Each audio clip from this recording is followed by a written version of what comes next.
Hello and welcome to Spirit Decoded. This is the seventh episode of Morning Moment with Spirit, and the subject that we will be discussing is called acceptance. This was taken from a series channeled, and you can find the main source on our Facebook page, Ethos Communing, and look at the post for 9/27/2021, and this way you can read along with what I'm about to quote. All right, let's get into it and break it down. I quote, "This brings us back to the issue of perception on acceptance from your brothers and sisters. We have asked if perhaps the issue was not the need or pull for acceptance or oneness with your brothers and sisters, but the way you were acting on it based on mistaken perceptions. We have brought your attention to the fact that what you truly was seeking was a sense of oneness with your brothers and sisters which God already created that we call eternity. The problem we brought to your attention was that you sought acceptance by doing things physically for them, which in the end led to disappointment by your gift of giving not being seen and returned, and that there was always some type of personal sacrifice demanded for the acceptance as you interact with each other." End quote. So, right here in this opening paragraph for this section, they're beginning to wrap it up. They brought everything into conclusion of the basics of what we've discussed so far, and bringing our attention back to it. And again, right off the bat, they brought it to the issue of perception or acceptance of our brothers and sisters. And that if the issue is that the need or pull for acceptance or oneness with our brothers and sisters was based on mistaken perceptions. So again, they make clear our need to connect is God-giving. We'll always have that. We'll always look to connect. The issue is not that we're looking to connect. The issue is where we're trying to plug in for that connection. Just to try to keep it simple. And they're saying here that when we go out into the world to try to do something physical, to earn, to buy, to be worthy of someone else's acceptance, that we have to perform for it, or that we do something for it and it's not seen and properly given back. It always leads to some type of disappointment, some type of disarray, something falling apart, and us becoming bitter. Because we begin to believe through the lifetimes that we go through this experience that there's something wrong with what we're giving away. That there must be something wrong with us, mentally, emotionally, or physically. We must be stupid. We must be ugly. We must be fat. There's a list of adjectives that we use to berate ourselves that falls into these categories. And so we try to pretty ourselves, we try to get better, we try to get healthier, we try to become smarter, we try to act smarter, we try to hide that we're stupid. All these different complications that we can come to try to solve the issue. And Spirit's saying the actual issue is not the need for oneness or connection. And let me repeat that for those that have given up on that and just accepted the pain of being alone. The issue is not your need to connect. You'll always have that need. All of us will. Because we're created that way. That's why we keep having that madness, that itch that we can't itch, that there's something we're missing. We're missing being connected. And the issue is how we're trying to connect. We're plugging into the wrong place. That's not the source. That's not where the plug goes. Now, Spirit makes this clear when I say, we brought your attention to the fact that what you were truly seeking was a sense of oneness with your brothers and sisters, which God already created that we call eternity. So we're constantly trying to plug in to summarize this again for the final thing for acceptance. Our issue is that we're trying to plug into what we created. We created this world. We create the way that it works. God did not create this. We did. We do it every day. Every time you make a decision to give away a part of yourself, to try to earn someone's love, to try to gain that from them, to get that respect so that you could feel that moment of connection and feel, oh, I'm not alone, to know that, You're creating that. You're throwing another log on the huge fire of humanity that's burning us alive. And you're tying your mind to it. And that sounds harsh. Like, why does it have to be so serious? Well, because you're burning. You've been burning. You're burning now. Maybe you might want to take your hand off that hot stove. That sounds kind of serious. And I'm saying it in this way to get you to wake up. It hurts. It hurts. Stop hurting yourself. You don't need to, and you don't have to. There are other options. And that's what Spirit is bringing our attention to. The problem we brought to your attention to was that you sought acceptance by doing these things physically for them, which in the end led to disappointment by your gift of giving not being seen and returned, and that there was always some type of personal sacrifice demanded for the acceptance as you interact with each other. And every interaction we have with someone, we always say somehow goes wrong. It is not what we wanted, not what we needed, but it'll make do. And unless those interactions are under some divine structure where spiritual people know how to interact with each other so that everyone is uplifted at once, that's different. We're talking about everyday normal stuff of being in your world where it's not spiritually guided, and the idea of having to give a personal sacrifice to get their attention. And in that we understand. And if we don't, we can observe it so that we do understand it. Let's go to the next paragraph.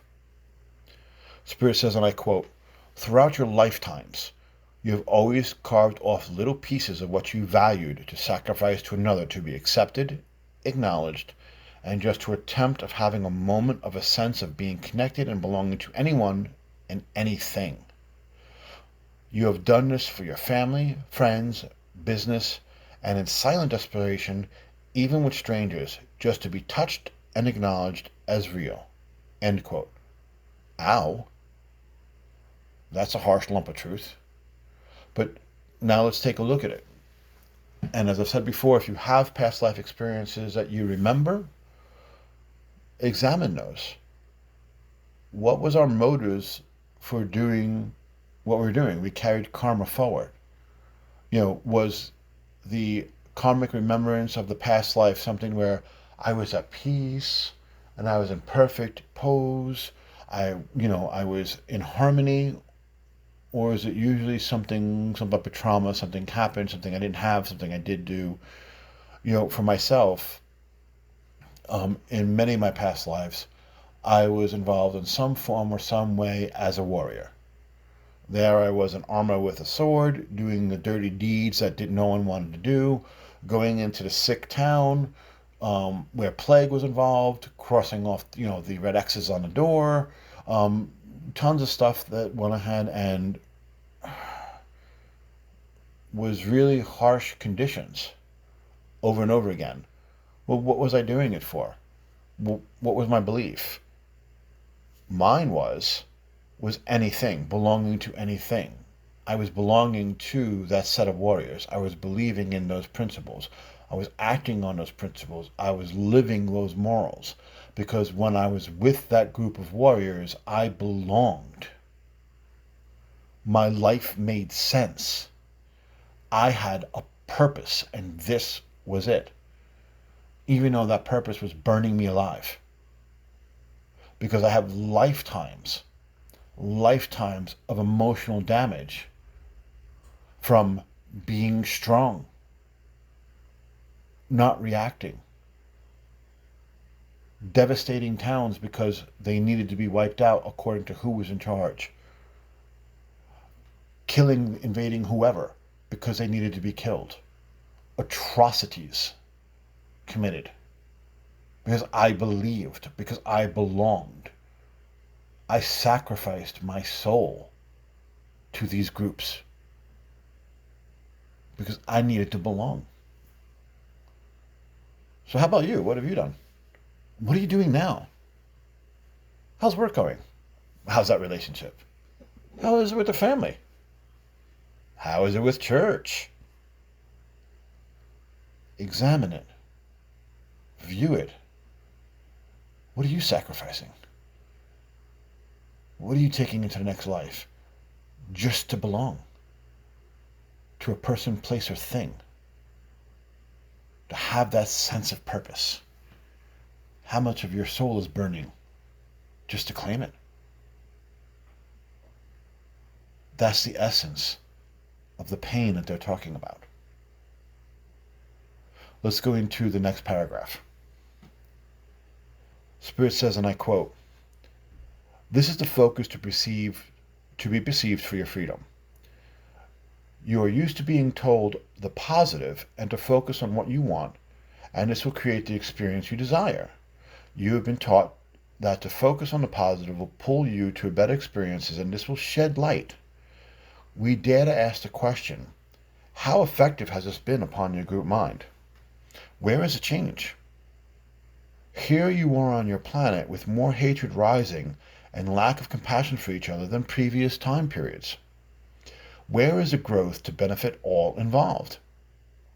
Why do we hear you talk as if your world is tearing itself apart? Answer honestly, why do you suppose your group mind is tearing itself apart?" End quote.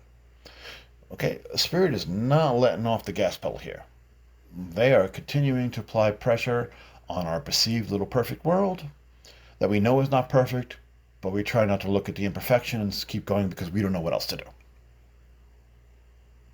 So here we are, and they're examining it fully.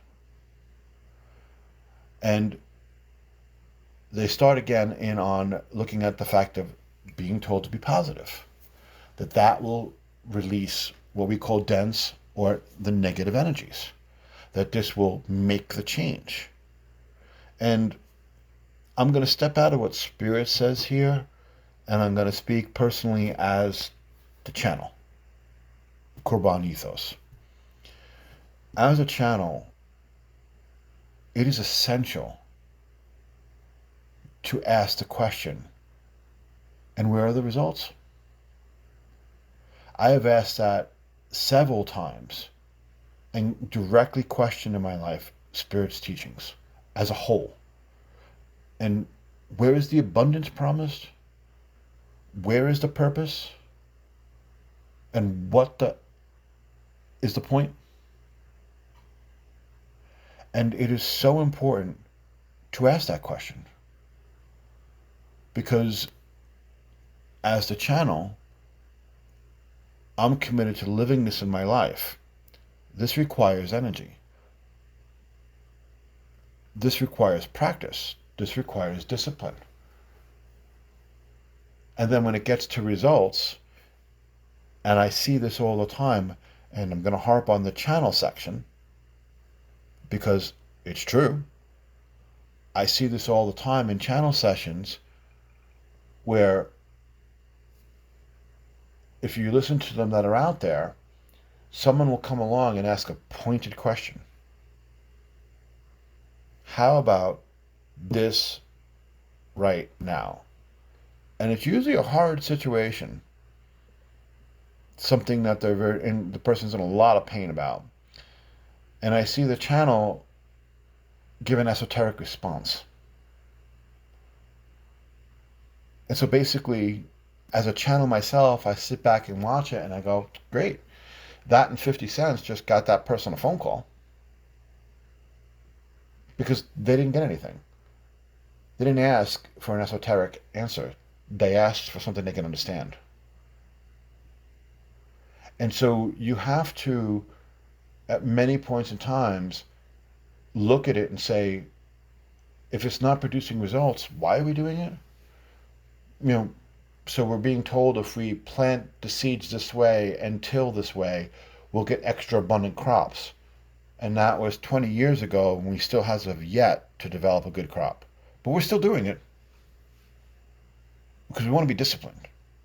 We want to believe. And if anyone brings up the fact of questioning the process, how dare you? The divine so-and-so said it must be this way. Forget that crap. Question it. And question again. And then question again. This is about your mind. Question all you want. Question till the cows come home. Always question. Because you're trying to find you. This is not about the approval of the great seed layer because you're doing it the right way. You're starving. Your family's starving. You're not producing any crops. Question the information that you were given because it's not producing results. And so, going back to the sentence, Spirit is saying we've been on this think positive focus for how long now? And there are people that say, oh, I've produced amazing results and blah, blah, blah. And, sometimes people say that just to sell books. I don't know if you know that or not. If I can get a bunch of people to believe that I know of this knowledge and you buy my book, yeah, I'm abundant. But it's not from manifesting, it's from selling bullcrap. I'm selling you bullcrap. And what's the difference? How do you know the difference? Well, because I thought I wrote the book and it sold, and therefore I got abundance. Was it from my thoughts, or was it because I'm selling you a bunch of bullcrap and you bought it? And it comes down to not the person selling it, but the people that's reading it and the results that they get. That is the answer. Not the person selling it, but the amount of people reading it and getting an answer. And there's a large part of that comes on willingness. I'm willing to read about it. I'm just not willing to do anything about it. And if you're not willing to dance with God, you're not going to get on a dance floor. You're still going to be in the chair thinking about dancing. You got to be willing to get on a dance floor. You got to be willing to ask God for a dance. And you got to be willing that you're going to see some truths about yourselves that you didn't see before. Because, again, God's not going to show you anything except what it already created. What else is there to talk about? Except what is, because that's what keeps eternity going. So here we are, and we're not actually on a dance floor. We're talking about it. So when it comes down to books for abundance and thinking positive, there's going to be people out there that don't get it because they didn't want to. But what about the rest? That's a sliver of the amount of people that read it. So you see my point as far as looking at it. It's not the person selling the idea. It's how many people can work that idea. How successful has it been on the group mind? And we've been being told about the power of positive thinking for how many years now? And Spirit brings up the point that, we have here the more hatred and lack of compassion for each other than previous time periods. Have things gotten better or things gotten worse? And I've actually seen people respond to this that's in the field and say, it's because things are about to change because we're coming to the point of all this negativity rising and disappearing. Please. I've been in a New Age community since the 80s. It's 2021. I've been hearing that statement since the 80s. It's like waiting to take a dump for how many years now? And still clenched in anticipation, waiting for the great release. And supposedly I need to be patient. Well, I'm sorry, let's see. 80s, 90s, one finger went up. 2000, another finger went up. 2010, another finger went up. 2020, another finger went up. That's 40 years. 40 years. Waiting for the release. That's half a life. That is half of a life on Earth. If you're lucky. Because you really don't control that. It can happen anytime when you go because it's not in your plan. Well, conscious plan. So that's half a life. And still no crops. But it's coming. Maybe next life. I know. It's too big for you to understand. That's it. It's too big of a plan for your mind to grasp. Then why aren't we just playing the PlayStation and watching TV and have a bottle of wine and forget that crap? If I can't possibly grasp it, what's the point? I mean, imagine you go to school for a subject, you pay for the class, and I hand you a textbook and then look you in the eye and say, it's too big for your mind to grasp or read. Test next week. See you then. What? What's the point? If it's going to happen, it has to be now. There is nothing else. Oh, but it's a combination of many lifetimes. Bullcrap. Now. It's your mind. It's happening now. Either you get it now or you don't. And yes, there's the idea that it's not time to.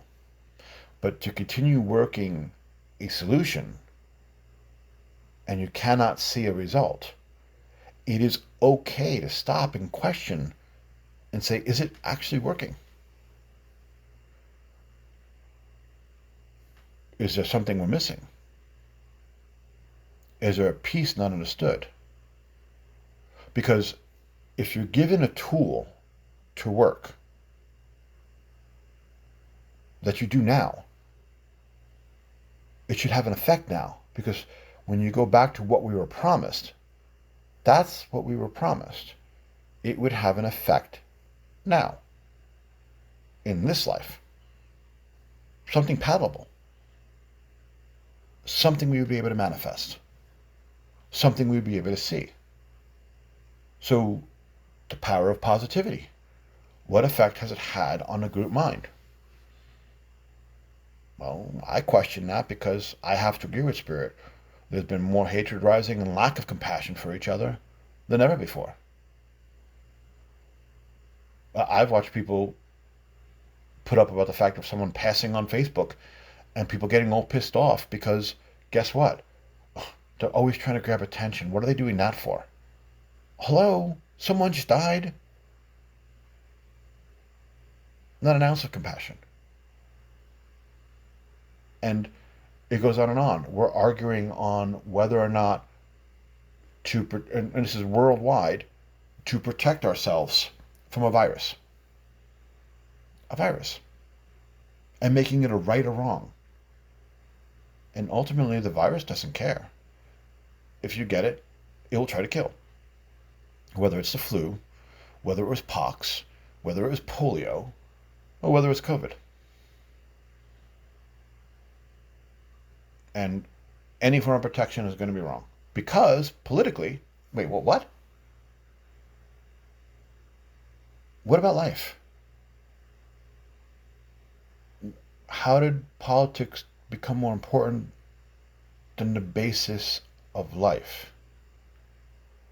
And that goes for either side, whether it's the left or the right. How did it become more important than the basis of life? Because that comes from society, not government. So what happened to society? Never mind the government, not talking politics. Society. Where is our compassion? People are dying, and we're arguing politics. We don't care. Worldwide, we don't care. Where is our compassion? What happened to our concern for each other? And so Spirit says, answer honestly. Why do you suppose your group mind is tearing itself apart? And that's a private answer. As much as I went ahead and outlined that, it's something you have to ask yourself and really consider. And not from the standpoint of what society should do. What are you doing? What are you doing? How are you choosing to be? And if you think you have no choice, why not? Based on who, what, where, why, and when. What power do you suppose that has over you? Over your state of being? Write it down. I think you may be surprised at what you find. If you don't think you have a choice of what you want to be in this time period, it's because of who, what, where, why, and when. Write it down. And look at what you're thinking your mind really is. What you're giving your power away to. It's a powerful exercise. I'm going to go into the next paragraph, and I quote, "The time for thinking only positive thoughts is over, children of God. More is required for growth. For this we point to the shadow side of your group mind. You have been taught that being positive will diminish this mass, and yet it endures. We shall hold up that uncomfortable mirror once more for you to look within and perceive a truth. There is no negativity to be released. You cannot release your mind. You can only reclaim the energy as it exists now.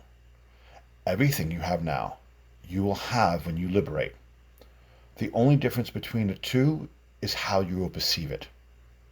It is time for the children of God to become spiritual adults and take responsibility for what they have created, and through this process, earn your freedom from your creations. You cannot claim the light until you see the shadow it is cast by having your back to that light." End quote. So we go into the first sentence of this paragraph. The time for thinking only positive thoughts is over, children of God. And I know this idea of harping on positivity is going to hit a nerve. I'm expecting feedback from it. I get that. I don't know if I'm going to like it, but I'm expecting it. And I get why. It is an industry. And that's what I want you to understand.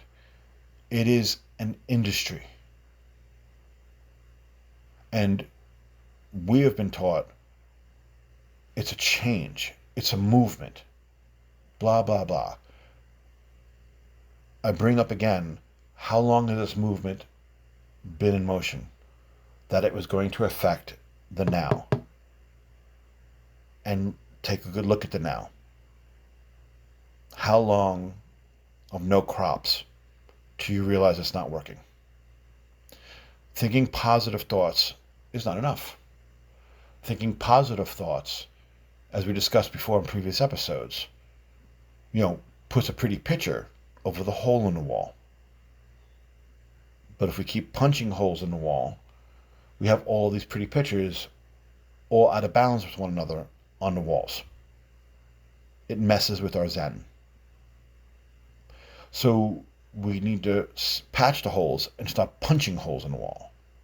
That would be helpful. But first we need to realize we're doing it and stop putting the pretty pictures over it to hide it. And so the whole idea of positive thoughts, it's not the issue of positivity. Let me make this clear, because I want to make sure, because I know I'm going to get the criticism and feedback for this. What Spirit is not saying is going into positivity as a state of being and becoming one with. What Spirit is saying is that our group mind, what we're doing with it in mass, and again, our world reflects this truth. What we are doing with it in mass is relating the positive to a who, what, where, when, and why. which makes it no different than a negative or dense energy of who, what, where, when, and why. What we have not done is use it as a tool it was meant to be, in mass, to understand the sense of being and the true state of source of our mind. And so it's become what I have termed and others have termed positive toxicity. Toxic positivity. There you go. Sorry. So whatever you want to call it in that regard. So it's become toxic. And Spirit is saying more is required for growth. It hasn't delivered the promise. And it's not to cast it out, to break it down, but I do want you to understand that it's an industry. When you go into the store, if you don't believe that, do me a favor. Walk into Barnes and Nobles and go into the New Age section or the self-help group section and take a look at the books. And every single one that's there, that's on positive thinking and manifestation through positive thinking, send me $10. Send me $10 for everyone that you see.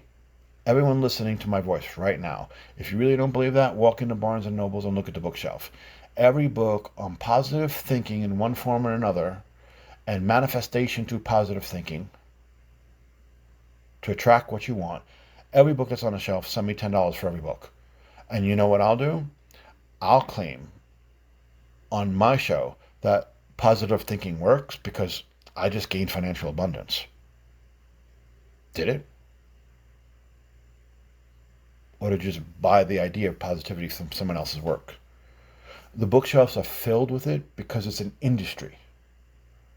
It's built on the fact that you have to believe that it works in order to sell those works that are on the bookshelves. You have to believe it works so you could buy the bumper stickers. You have to believe it works so that you can buy the little knickknacks to put on your shelves. And you have to believe it works because you have to buy the bumper stickers. And all of it there is to remind you that it's working. Don't you feel better about that? Shouldn't you feel better about that? Isn't that great? And how's that working in a group mind in our society? Why are we less compassionate towards each other than ever before?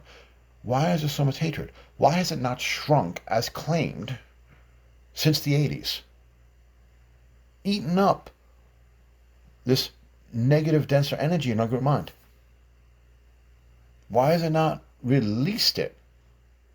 Why is it intensifying? And how is that helping us now? Because our world is dying. Repeat that. Our world is dying. And in comes the channel information, and again, I'm going to harp on the channels again. In comes the channeled information that shows, oh, no, he doesn't see because in the future it's going to whatever. We've been told in the future since the 80s. We've been told, hold your breath since the 80s. Many of the people that I knew in the 80s that were the fairgoers for this information have already crossed over. They're not here anymore. They're dead. They missed it. And we're still waiting. And you know what? After I'm dead, you'll still be waiting. And after you're dead, they'll still be waiting. And eventually, the world's going to react to balance itself. It always does. Life will preserve. Life will find a way. And I don't think we're going to like that reaction. I don't think we're going to like it at all. Do we have to give everything up over an idea that's not working? What is it doing for us now? And so again, I quote Spirit, more is required for growth. Okay. So what more do we need? What are we missing? And Spirit now says, for this we point to the shadow side of your group mind. Well, that's what we're taught to avoid. Let me say it again. That's what we've been taught to avoid from this industry of positive thinking. Don't think negative thoughts.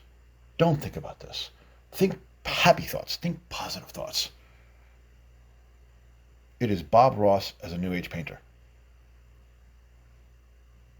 It's only happy accidents.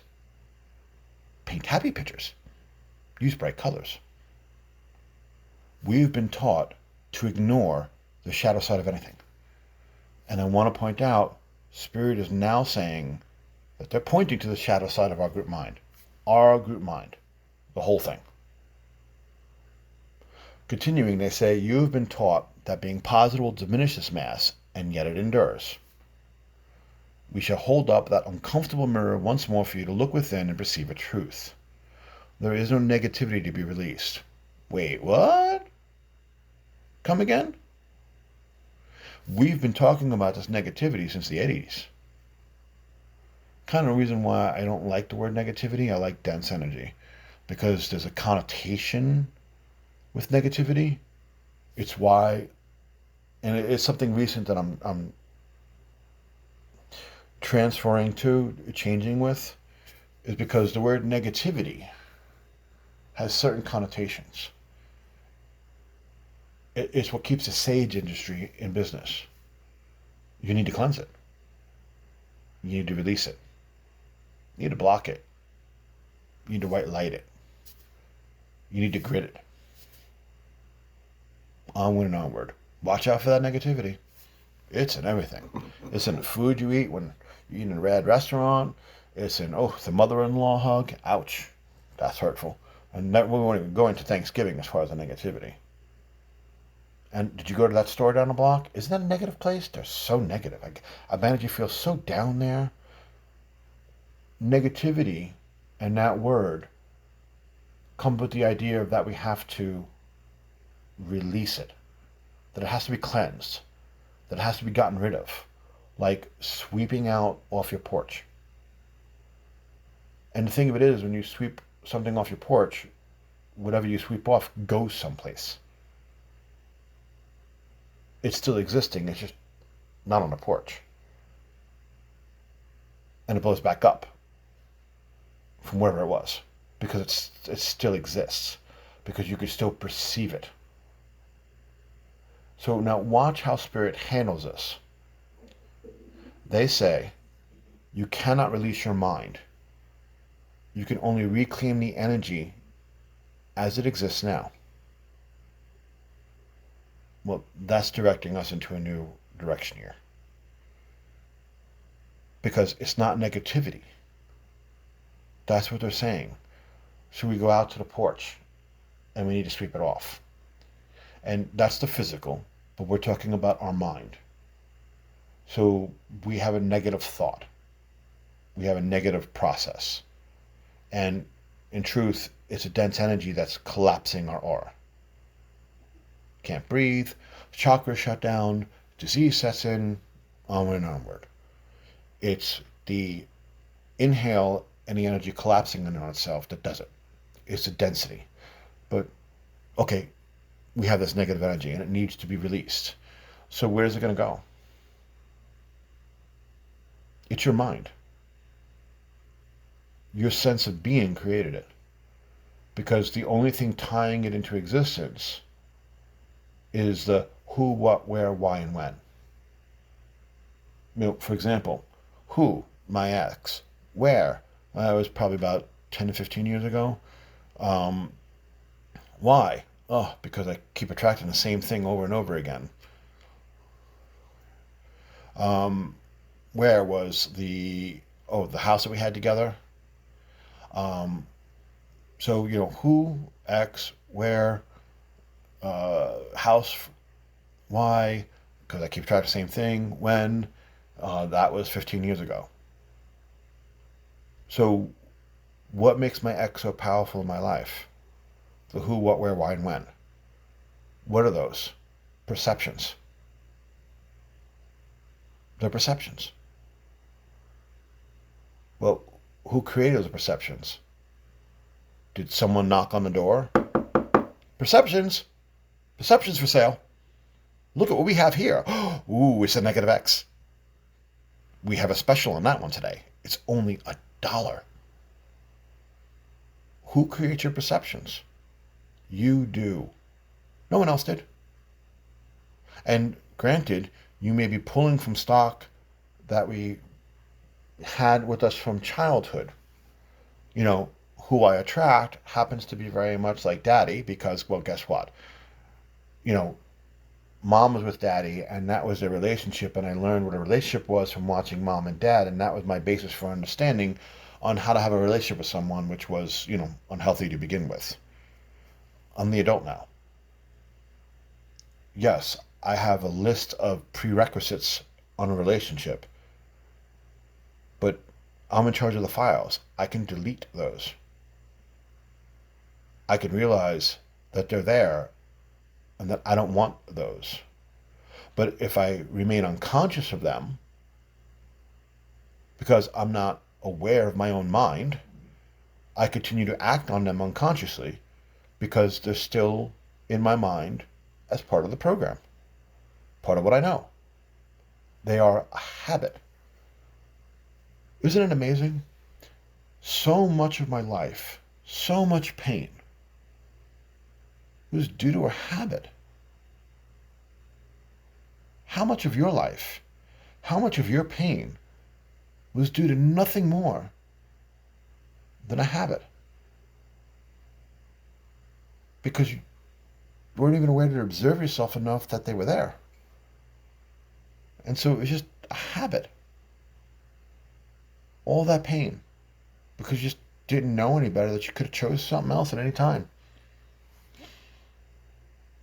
It's like eating plain oatmeal for the rest of your life because that's what's in the pantry. And meanwhile, there's a car outside and a bank account with tons of money. You can go to the store anytime.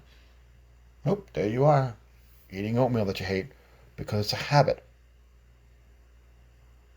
You can change anytime.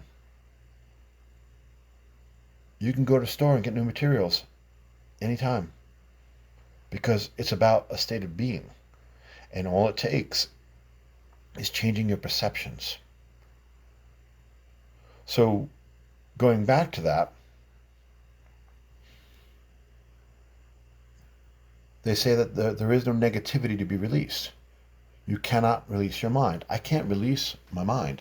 I can't release my ex. Because guess what? My ex is fine. They're living their life. And I'm not part of their world. I'm not that important. They don't think about me. They don't think about me. They're living their life.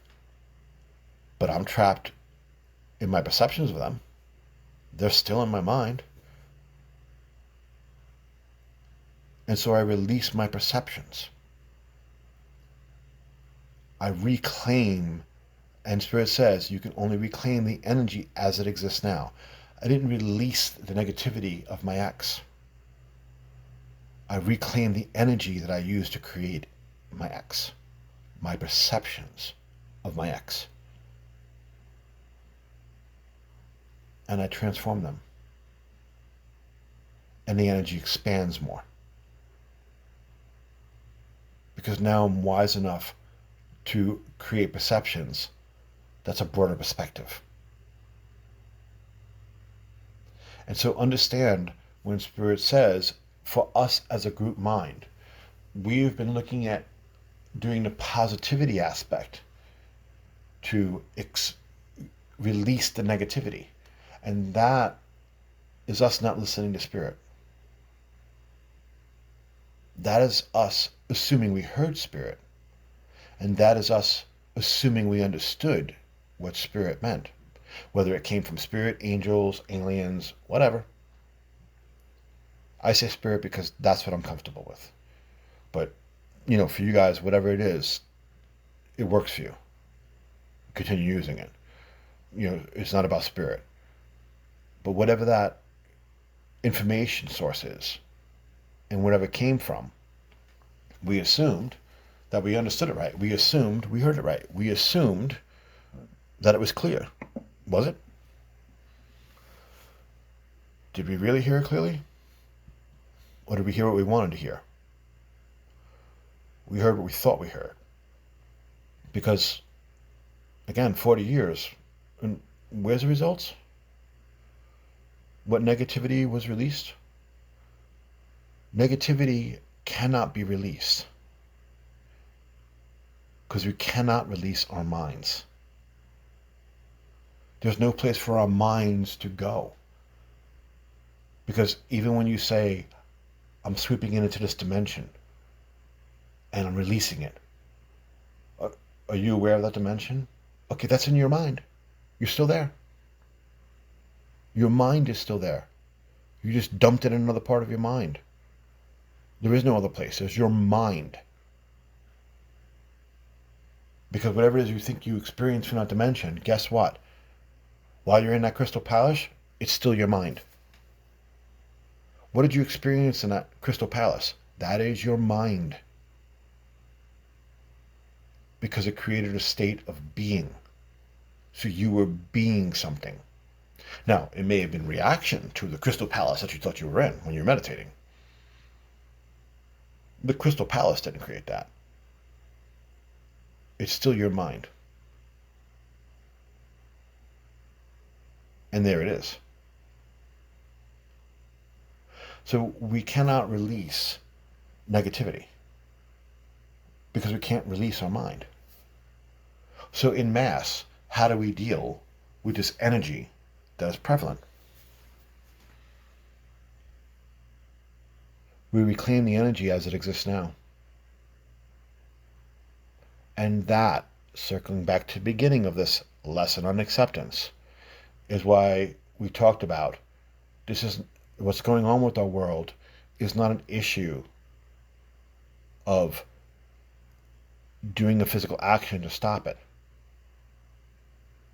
The issue is changing the consciousness on this planet. And the doing will become effortless because we know exactly what we need to do and why we're doing it. Until we shift in consciousness, we're going to do what we'll continue doing. Because that's what we do is creating that numbness. We're not connected to the fact that there's an effect of what we're doing. And if we do think that, it's not going to be me. There's nothing I can do about it. A shift of consciousness has to occur.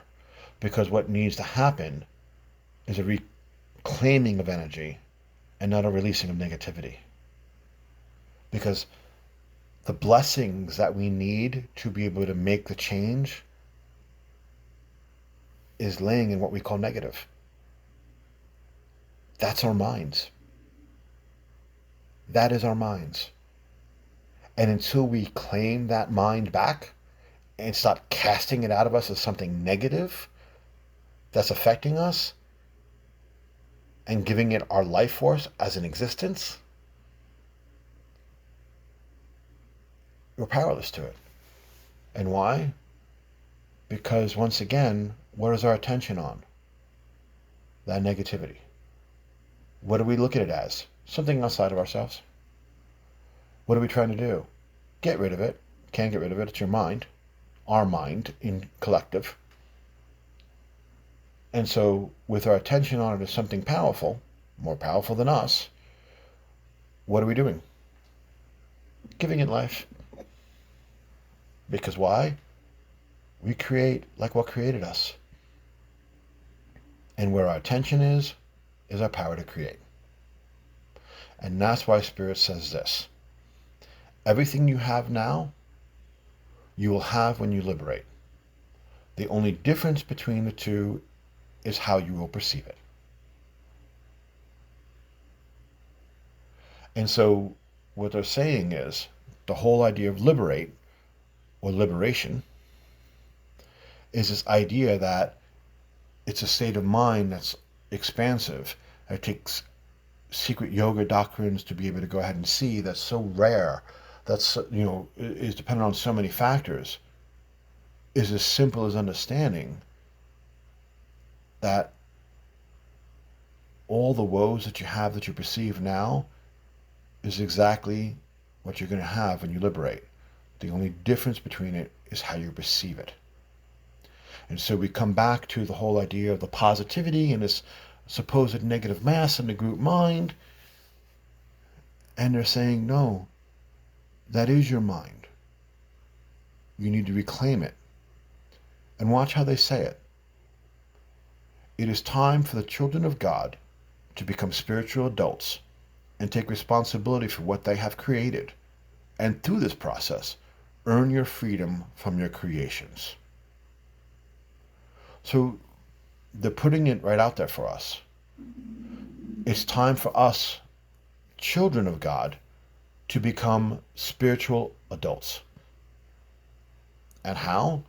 By taking responsibility for what we've created, and through this process, earn our freedom from our creations. That's the shift in consciousness. That's what everyone keeps talking about according to Spirit. And we keep getting sold the idea that we need this healing, we need our chakras realigned, we need our DNA sequenced, we need, angelic blessings, we need to be able to go ahead and pray to a particular being so that we can be willing to let it go and they can remove it from us. No, no, no, no, no. No. It's no different than the fads from the 80s that was going to do the same thing. They had fancy names for that too. And it's still here. It's still waiting for us to acknowledge it. And I say all the time, you can't have power over your demon until you know its name. What is the name of the demon that lives within the group mind of humanity? What is causing the lack of compassion and hatred rising? What is its name? Well, you know because you created it. Not all of it, only your part of it. If you're listening to my voice, what part did you create? Because it's in your life now as you're living it. It's not someplace else. It's your mind. And the only thing you can do is change your mind. And when you change your mind, you change your perceptions. And that's your part of this darkness within the group mind. The shadow that Spirit is pointing to. That we need to look at. And the first thing is understanding we can't release it. There's nowhere for it to go. It's our mind. It's our group mind. As long as we're on our planet, we're creating that. So where else are we going to go? Because even when we pass, we come from that life into another life and back into the group mind. Well, here we are again. Over and over, back into the group mind. And guess what? What we created last life is still in the group mind now. And we still attach to it. That's called past karma. Whoops. Round robin, here we go again. Except we don't remember it this time, so, hey. But yet it's there emotionally still haunting us. And we don't know why. And off we go doing all the same mistakes again. You have an opportunity to make a change. But you have to understand the physics don't work the way that we've been taught. It does work well to sell books. It works very well. It's an industry. But how is it really working? What has it really changed? Is it possible we got the message wrong? And not based on deception, based on what we knew. If Spirit's coming through, and again, not just me, I'm nothing special. Neither is the message that they're giving, because it's been coming through other areas as well. If this message is coming through saying you didn't get all of it, it's time for you to look at this again. Then maybe we weren't ready for the whole truth. Maybe we weren't ready to see it. Maybe now we are. But we have to own the fact that this isn't working. And we need more information. According to the ones I work with, what we need to understand is that There is no negativity. There is only our minds. And you cannot release your mind. No matter where you go, you're going to be present and in some type of state of being. Always. So if you want your freedom from it, you have to change who, what, where, why, and then. Because it's there within that energy. Because you believe and you perceive that it is the source of your agony. Take your power back. Take your power back. It doesn't control your state of being. You can change that anytime.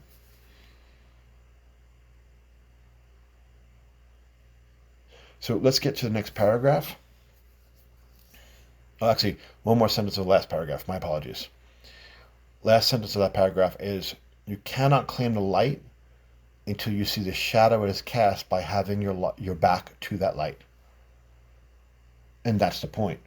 It's the reason why Spirit keeps coming back to the point of us owning that what we're doing is not working. That how we view acceptance, that we have a mistaken perception. This world and our brothers and sisters cannot give us the acceptance that we're looking for, because it's already been created for us. And no matter what, we can't recreate that. We can only accept it. Which means if we're going to accept it, it has to come to our mind as God created it within eternity. We can't even get there until we deal with what we have here. And what we have here is the illusion of there being something here. We believe that this world defines us. We believe that based on how we act in society, with our families, with our churches, with our jobs, that all of those factors come into play and give us a meaning. And that this sustains us, that this makes us happy, this makes us whole, this makes us complete. And if that's true, why are we so whiny? And why do we keep whining about it? If we are so happy, what are we so tired about? If this is working so well for us, why do we keep complaining? Why is it every time we think we found someone happy with it, when we look at their life, they're not really happy at all? It's as real as a Facebook post. Look at me, I'm on vacation, I'm smiling, in my pretty bikini, yay. I mean, well, if you really know that person, they're a neurotic mess. What is going on here? What are you looking for? What do you want? Because the point of understanding is that what you're creating is not getting you it. It didn't get you the last life. It didn't get you the one before that. Or the one before that. Because you keep coming back looking for it. What are you looking for? And why do you keep coming here? What draws you here? Well, let me tell you. If you go back and look at any past life you have, what was anchoring you to it? Your belief in the who, what, where, why, and then, and the perceptions that tied you to it. Putting it back on me, the warrior. What tied me to all those lives, doing all those horrible things for the sake of honor? The sake of having to, for a belief in the greater good. So we're going to do these horrible things and deal with horrible situations that burnt my soul up. It was my tide of my purpose to the who, what, where, why, and when. I was a soldier. I was fighting for this empire. We had honor that we must uphold. because that gives us respect and purpose. Follow the code. The code changed every lifetime, but that's not the point. It was a code, and I believed in codes. Still do. Still do. Still have that habit. And that gives you purpose. While other people act with dishonor, I act with honor. Integrity is everything. It's very important to me. Important enough to ground me to life after life after life after beliefs that don't work for me from the soul. How about you? What ties you here? What do you keep shopping for? And why do you keep coming back? What is it you believe you're going to find here? What do you believe your purpose really is? Did this life give it to you so far? Did the last life? Did the life before that? Did the life before that? How about the next one? Because when you examine and observe all those things, what you're going to find is you're doing the same exact thing over and over again and getting the same results. What confuses us is the who, what, where, why, and when. Because those get complicated quick. Those are wonderful colors to add to any situation. And what colors them is our thoughts and our emotions. Because we believe, based on them, that they bring us to a reality of who and what we are. That there's a truth from them.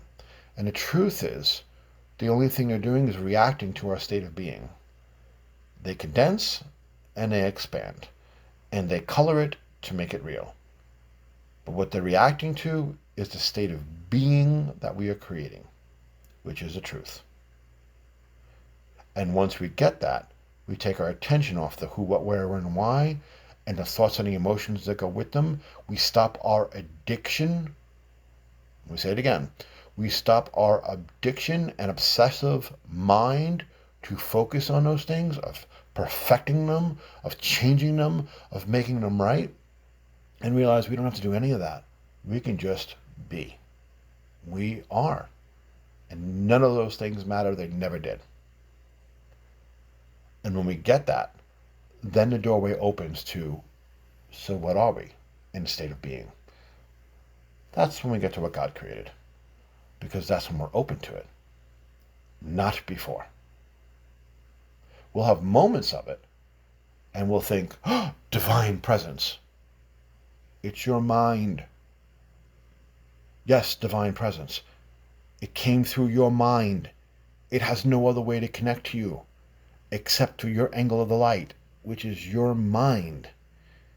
You are just as much a part of it as it is a part of you. There is no separating it. It is.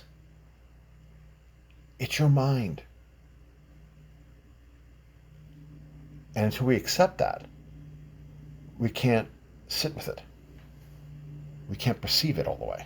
We can have moments of it, but we don't understand it. We do understand and complain every day, all the time, about the who, what, where, why, and when, the perceptions that go with it. We do it over coffee. We do it with our loved ones. We do it with our families. We do it with our best friends. And we do it to anybody that we can stop and listen to. God, if I had $1 for every time I was at the gym and someone comes over, an older person, and starts talking to me, even though knowing I have a headset on. I can't hear you. I'm working out. I'm in the middle of a vigorous routine. But they're playing capture the attention. And why? Because they're hungry for energy. And what do they want to share? The who, the what, the where, the why, the when.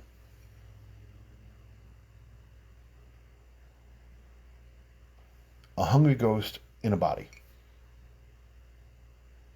How many of us are living our lives as hungry ghosts, looking for attention,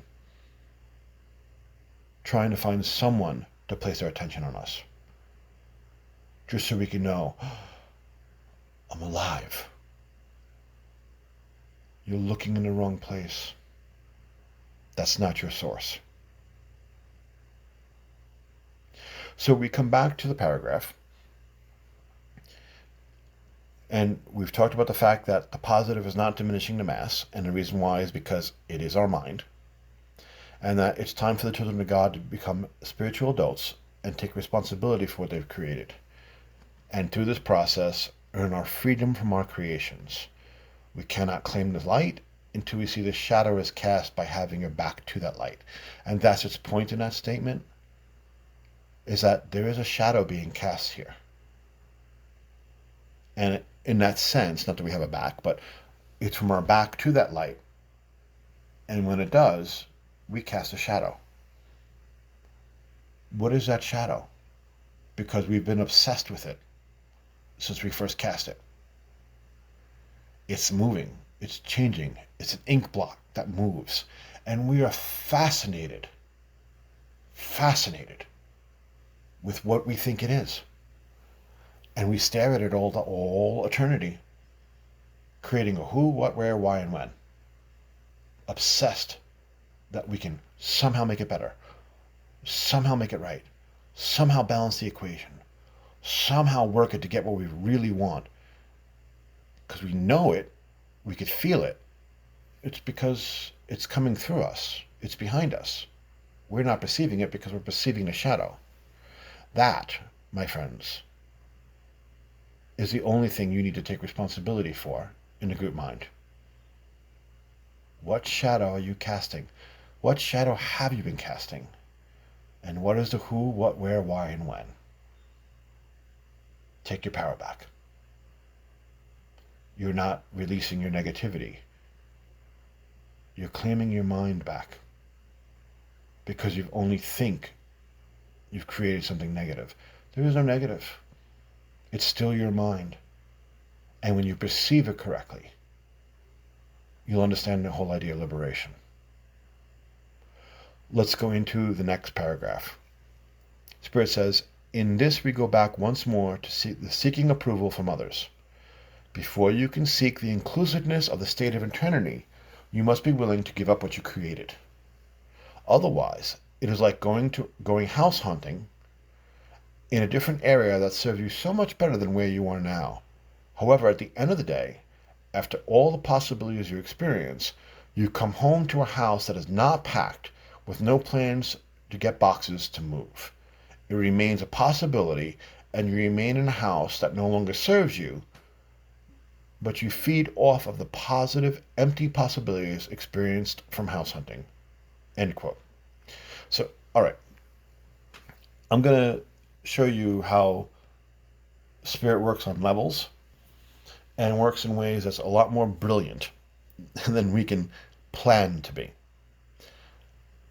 This came through me on 9/27. I said that in the beginning. That's the post from Facebook.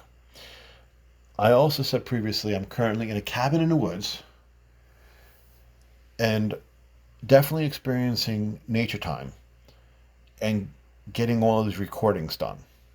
Now, what I didn't share with you is the fact that part of the reason why I'm here is to actually explore this area to move to. I'm checking it out energy-wise to see whether or not this would be a good place for a community for Reiki, so I can teach Reiki, so there's more opportunities, I can do readings, and I can do spiritual work. And something here has pulled me. But I'm about to get ready to go home on Wednesday and go back to a house that I own, I'm comfortable with, like an old shoe. A place that I may not be happy with, but again, old shoe comfortability. And I know what's going to happen the next day, and I know what's going to happen the next day after that. This is all new. This is scary. I don't know what's going to happen. I don't know if I'll find a house. I don't know if I'll need a job. I don't know if I can get a business running here. I don't know if I'll be accepted. I don't know. So there's a lot of fear building up. It's of no coincidence that Spirit used the example of house hunting and going home and having no boxes packed. They're taking a jab at me, people. They are totally taking a jab at me. And they did this back on September 27th, fully knowing that I'd be going through this and reading this while I'm in the woods. I had no intention of doing this work in the woods. In fact, I intended not to. And I was told, no, you do it here, you do it now. And so this being written back then and the exact example that they use is of no coincidence. So you could see what working with spirit is actually like. It's these little coincidences of how did they know? How did it line up so perfectly? How, like beautiful synchronicity that you get to know that they are what they say they are. And that the information is right on the money. So, all right, let's get back to actually breaking down what it means. So, they now bring it back to the point of seeking approval from others, because that's what this is about. It's about acceptance. And they say that before you can seek the inclusiveness of the state of eternity, you must be willing to give up what you've created. Okay, they've harped on that subject.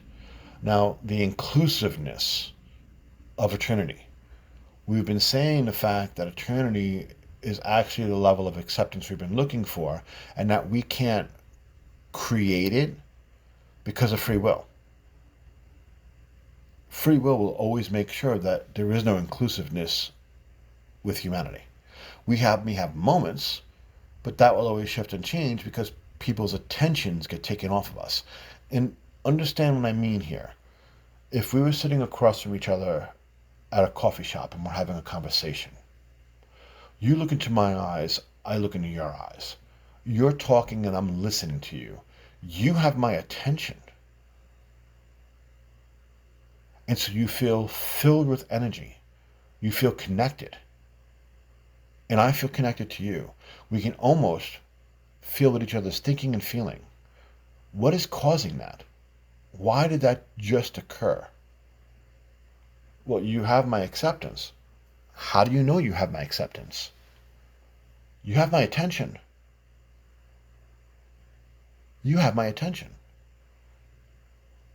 When we argue with our mate for no other reason than to get their attention, we poke at them so we get some type of a reaction, even if it's angry.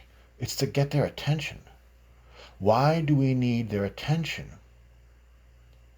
Well, we've explained that already. Where you place your attention is your power to create. Why would a disembodied energy pretend to come through as divinity and ask you to pray to it so it could take your pain? Because we're here to help. Why does it need your attention? And why is it training you to keep your attention upon it and not within? Not, you uncreate what you created. You can do this. Here's what you'll find. Here's the truth.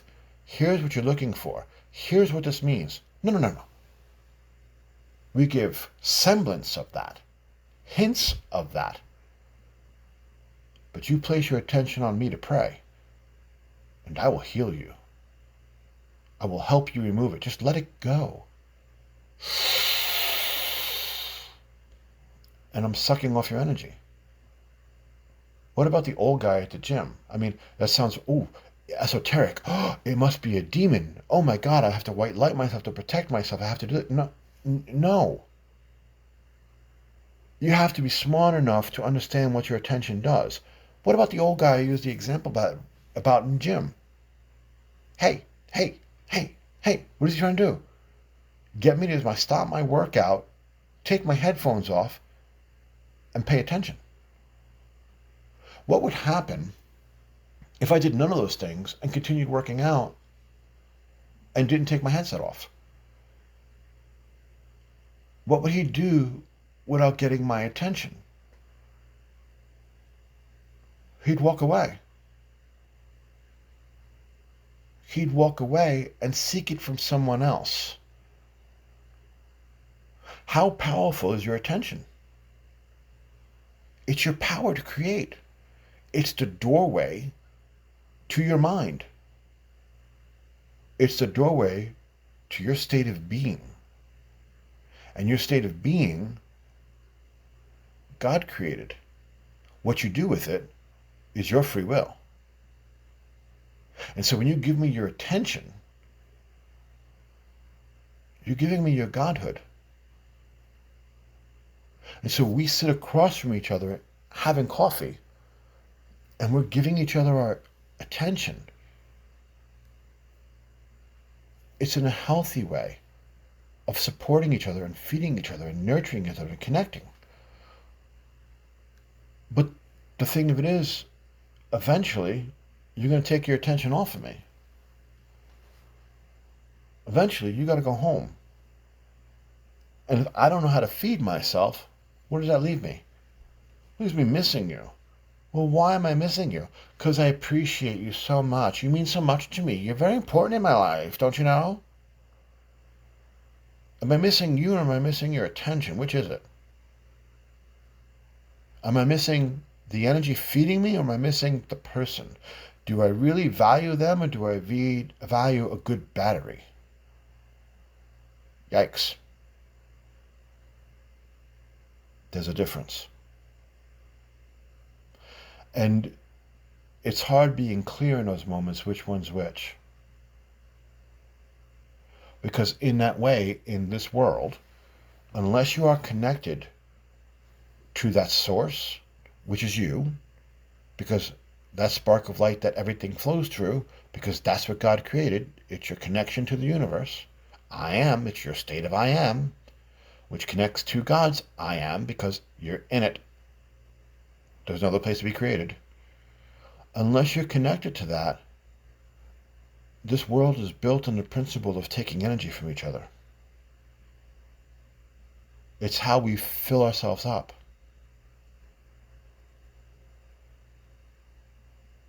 So, going back to what they said, before you can seek the inclusiveness of the state of eternity, you must be willing to give up what you have created. What have you created here?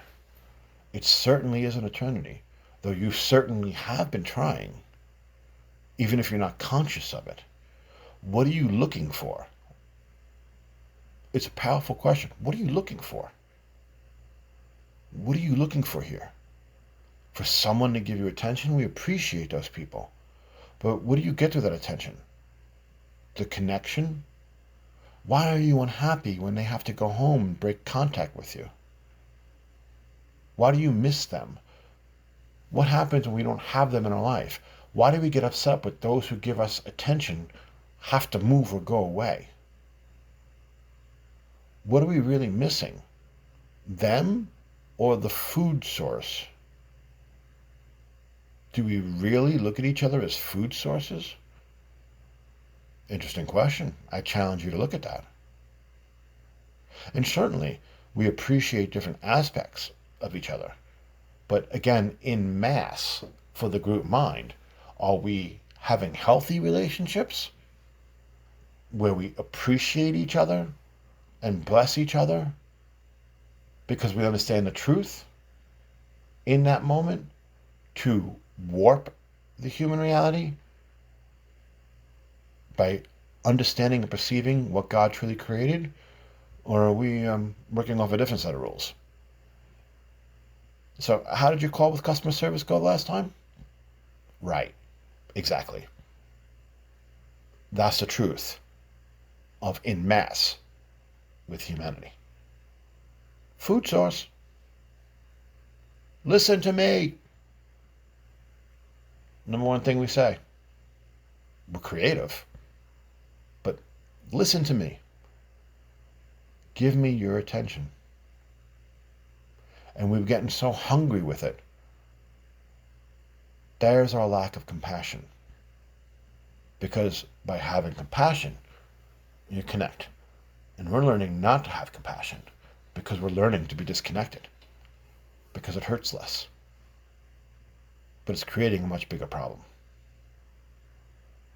And our world reflects this. So understand when Spirit says and uses the example outside the realm of poking at me and having fun with me, of house hunting in a different area that serves us so much better. But at the end of the day, after all the possibilities and experience of, oh, I could have that, I could be this, I could be more, we come back to the house with no plans to get boxes to move. And we sit at the house that doesn't serve us, feeding off that positive experience. There, folks, is toxic positivity. Because that's what we're doing with it.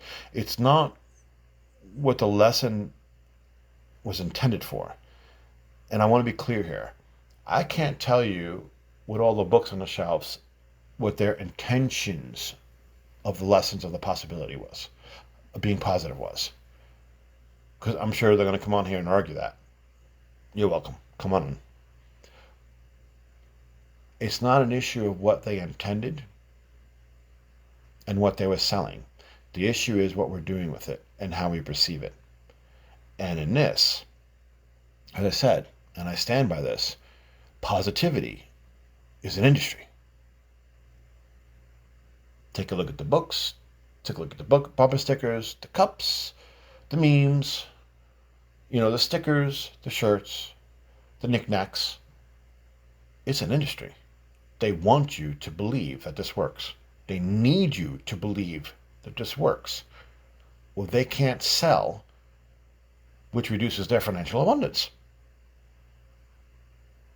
Well, good for them. How about you? What is it doing for you? So it becomes a clearing point of, are we going out and looking and feeding ourselves off of positive opportunities, but coming home and doing no change? Coming home to the same house because we're going to accept what we know. And in this situation, it's house, but it's really interchangeable for anything. And I'll bring up something that happened today. One of the things my mate had done was did a astrological reading for me and brought up the fact that this would be very much a time for the first couple of days of me being in a cabin, like ghosts of Christmas past. That stuff would come up about missed opportunities, mourning, lessons that would be put into a category for me. And I had a dream last night that I woke up from this morning of my last job, clearly showing that within that job, there are examples of people who are rising above the normal level of what people do for jobs within that experience. And their attitude was what set them apart from others to move them up to, yes, I can. And that they've been put in my place, in my path, for me to see that and to learn from them and to do more there. And I didn't get it because I didn't believe it was possible for me. And so the opportunity passed me by. And they showed me 3 situations where this occurred. And I know of other ones, a 4th. Where constantly in that job, there were opportunities to raise me above what I was doing because they knew I could do more. They knew I could be more. And I didn't accept it. Why? Because I came back to the house I knew and fed off the experience of the possibilities, the dreams, the hopes. But I didn't actually fire my engines to lift above my station. Because I was too busy being comfortable with what I had, even though it didn't serve me. So now let's take a moment with that example and say, okay, show of hands of people out there. How many people fit that description? In some form or some area of your life, is that currently working in place now? And there we are, folks. That's what they're talking about. Let's go into the next paragraph. For the human race, logic is not a motivator for change. Understanding does not promote this either. The human race changes when where they stand becomes so impossible that they have to move or make a change. It is your nature. When you become conscious of your pain levels from resisting change, your tolerance will lower, and you will change more quickly. As your brother and sister, we tell you as a whole, you spend too much time in denial of your hand being on a hot stove and pretending all is well with your world. It is time, dear children of God, to see what you consider as darkness and embrace it into the light it is. Healing is not a removal of darkness, but a transformation of energy which always involves a change of perception. But before you can change this, you must first perceive it. End quote. This is powerful stuff, folks. And that's a self-serving comment because on the channel I get that. And I'm not saying it that way, even though I know there's no reason for you to believe me with that. But this is coming from someone that has been involved in this field for over 30 years. This is powerful stuff. At least it's hitting me that way. And looking at us, and again, I reflect our society as it is now, of accepting it just what we see. Logic is not a motivator for change. Let's see. We have plastic in the ocean that's killing off our fish. Bigger than the size of Texas, last time I checked. It's probably going bigger. We've got the ocean currents beginning to change. We've got atmospheric changes. We have all this stuff happening, water dumping into the oceans. We've got what manifests our climate is cold water and hot water coming up and mixing. And we're dumping fresh water from the icebergs into that. That's a different temperature to change the temperature and the consistency of water, which, looking at science, is going to change that engine of water rising and falling, the heat and the cold, so that the engine stops. Well, that's what manages our climates on Earth. All of these things that we know is happening, been explained to us from last generation. They've been talking about this. This is an issue. This is potential. This is happening. This has happened. We are now at them saying this has happened. And there's nothing we can do about it. But wait, there's more. And it changed from warning to a horror show of freaks about to come out off the runway. A horror show. So logic is not a motivator for change. Not for us. That's not what does it. Just like me going ahead of saying, logically, I can access a better life with more money if I reach out and take a risk and ask for it. Ask for it. The worst I can get is a no. Ask for it. Show interest. Show gumption. Show that you want to go after it. Logically, no, I didn't make the change. Because I can get a no. Better to keep things stay the same instead of facing rejection. What? But I did it. So understanding, again, back to Spirit's words, understanding does not promote this either. So logic and understanding, thought, doesn't promote change. Thought doesn't promote change. What happened to I think, therefore I am? Well, we've got a lot of people thinking, or say they're thinking. They're putting posts up all over the place. Is it really thinking? Is it really understanding? Because there's not a lot of change going on here. And Spirit puts it bluntly. The human race changes when where they stand becomes so impossible that they have to move and make a change. Now, there was a time in my life that this described me to a T. I joked and say, and used to say, I let go with claw marks. I hang on for my dear life until I have to let it go because I can't hang on anymore. Life used to be a lot more painful for me. But this goes into the next sentence of why I changed. Spirit says when you become conscious of your pain levels from resisting change, your tolerance will lower and you will change more quickly. I change more quickly today than I did when I was younger. It's part of having a wisdom of life, of understanding denial is not going to stop the change. You change anyway. And the example of it is standing in the middle of a rising river. It's starting to get your toes wet, rises to your ankles, rises to your knees. At some point in time, the thought should be there, maybe I should get out of the riverbed. But, we're still standing there deciding, no, it won't be that bad. No, I don't think it's going to be, it's going to be that bad. No, it's going to go down. It's going to stop. I'll be okay. I'm worrying, for no good reason. Oh my God, what's someone going to say if I panic? So we continue to stupidly standing there in the middle of a river rising. It goes up to our hips, up to, at that point, whoops, we get swept away. And off we go.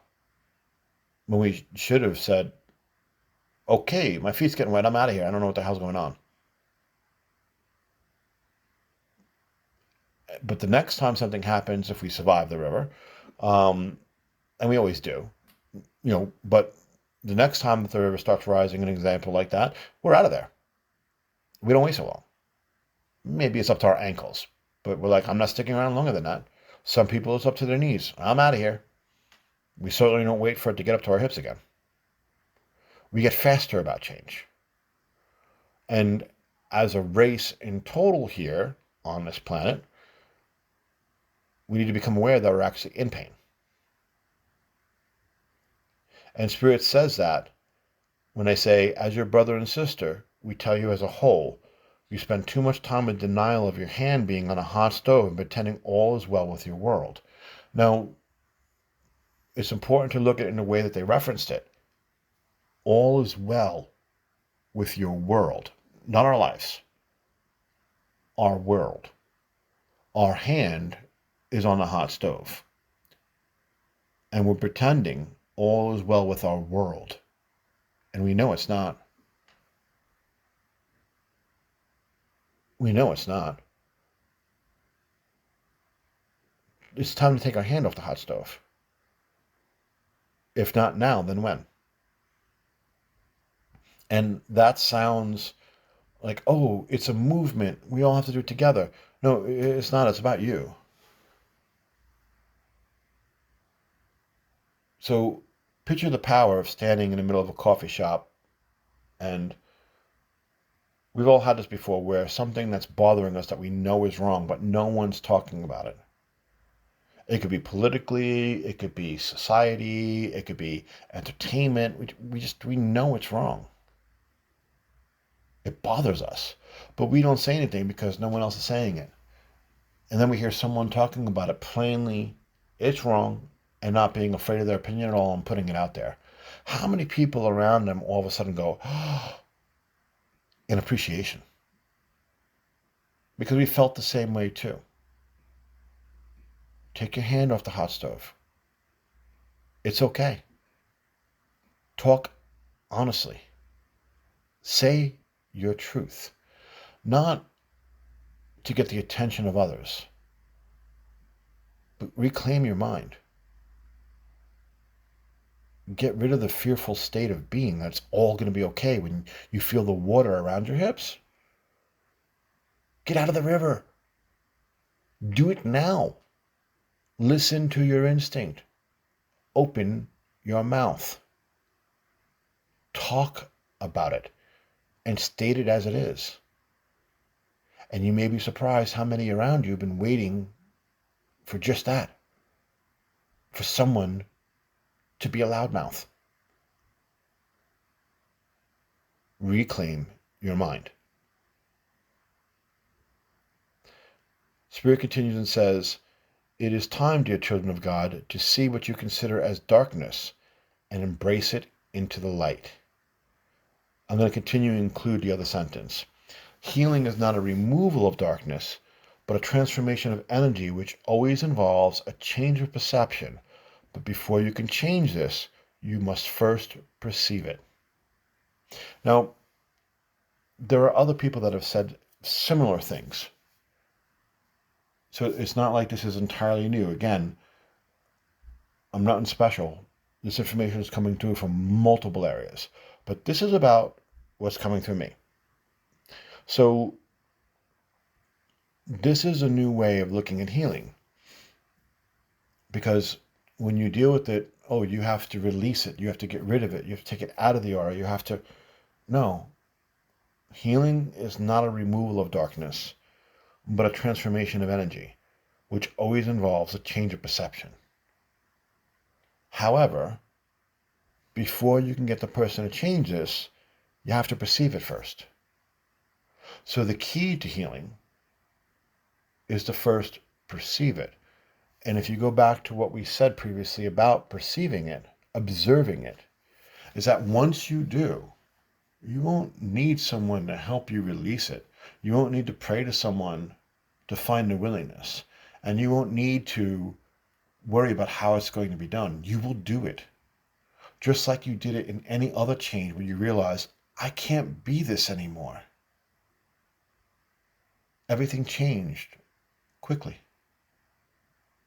It's amazing how fast everything moved. And we say, oh, it's a miracle. And we throw our hands up in the air and say, thank you, Jesus. Thank you, God. Thank you, Buddha. Thank you, Muhammad. Thank you, thank you, thank you, thank you, thank you, whoever. It began with, I can't be this anymore. And yes, divinity is always present. But the part that we miss is that it came through your mind. There's no other place it could. It's your connection to it because you are. And so while, yes, we appreciated that divine flow of will, but it was your will. That's the point. That's what you've been fighting. You're always fighting your will. You're out of alignment with your will. You're misperceiving your will because you were convinced that who, what, where, why, and when is real, when the only thing keeping it real is your attention on it. It does not define you. It's a mirror showing you your current state of being, and you don't like it. And you keep trying to change it to make your state of being more acceptable, to find what you're looking for. Turn around.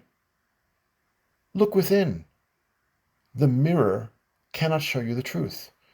It can only mirror your state of being. And you believe the mirror is real. It is not. It is reflecting you.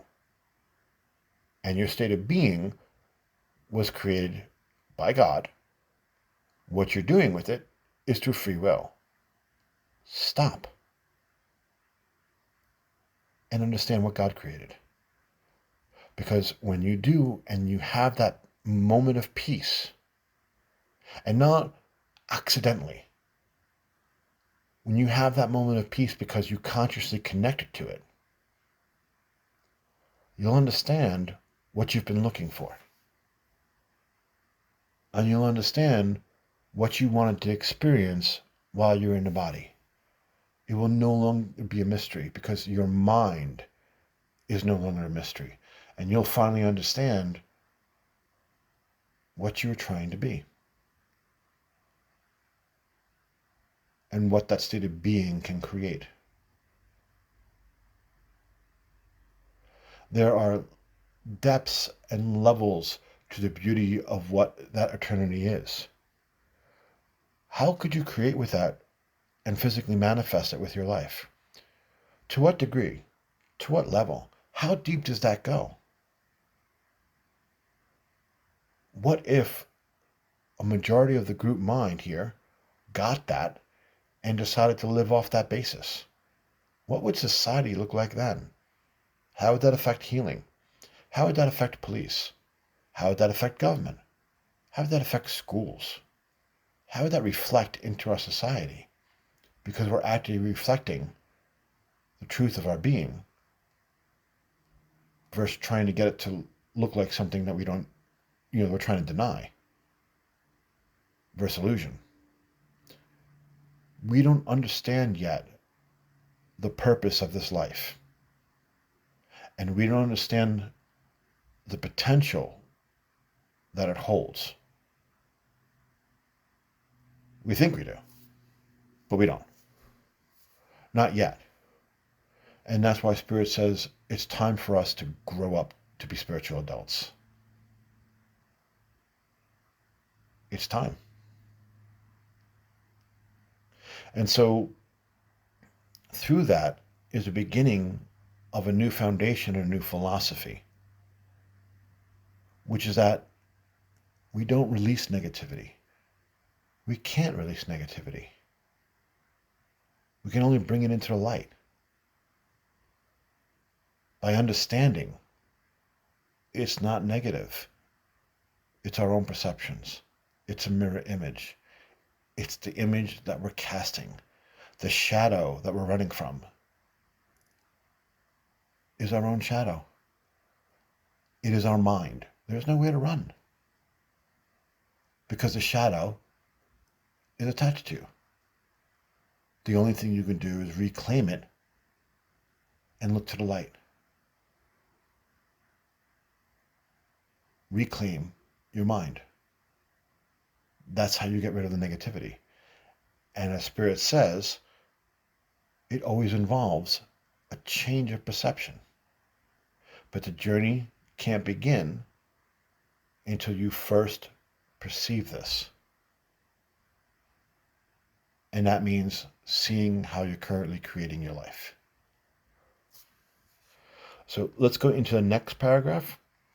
Spirit says, so we encourage you to look at how you gain acceptance in this world, not as you would discuss with those you consider important and want to impress, the truth that you hide from everyone and especially from yourself.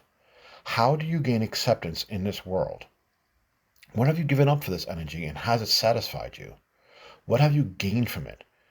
Was it completeness or was it more responsibility of what you have to do now to keep it? How much of your soul, your thoughts, your emotions, and your body have you given away just for a moment of feeling connected? Was it worth it? End quote. Now, this section is powerful because I'm going to be blunt here. It implies work. We always get told, oh, I don't know how to do it. That's great, but I don't know what to do. Okay, you were just told. It's written right here. And you can see it on the post. Now, I can't tell you this is the truth and this will lead you the way. No.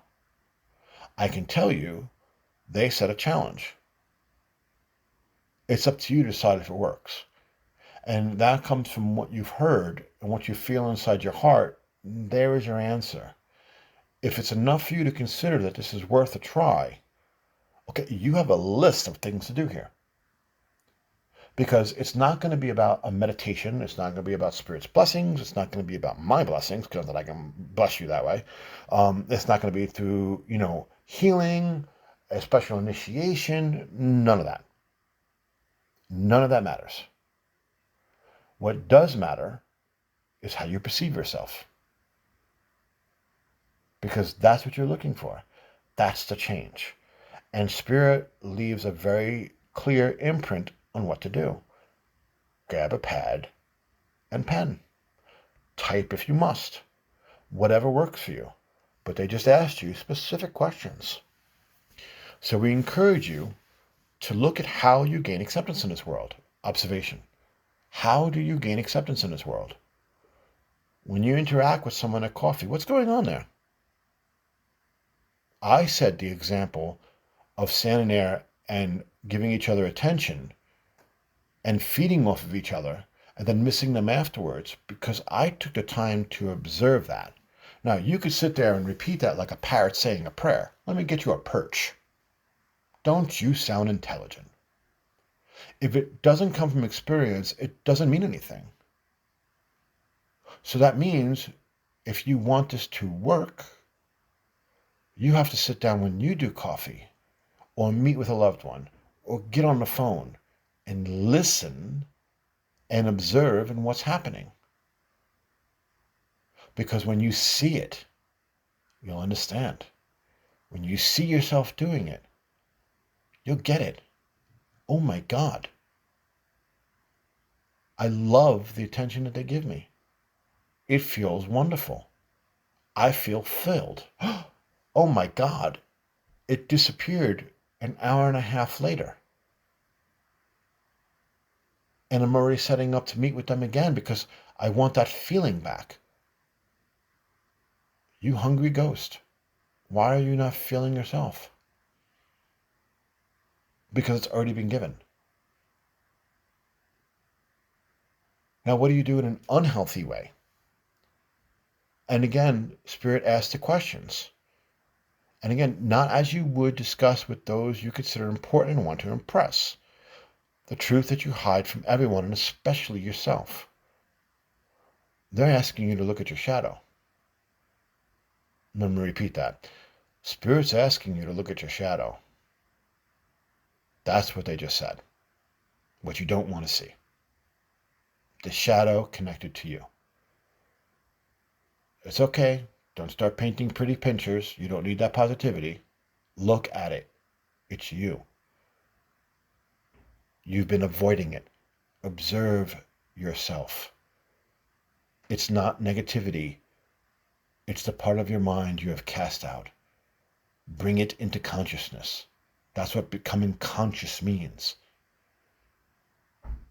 It means becoming aware of your shadow self and bringing it into the light through awareness because you perceive it.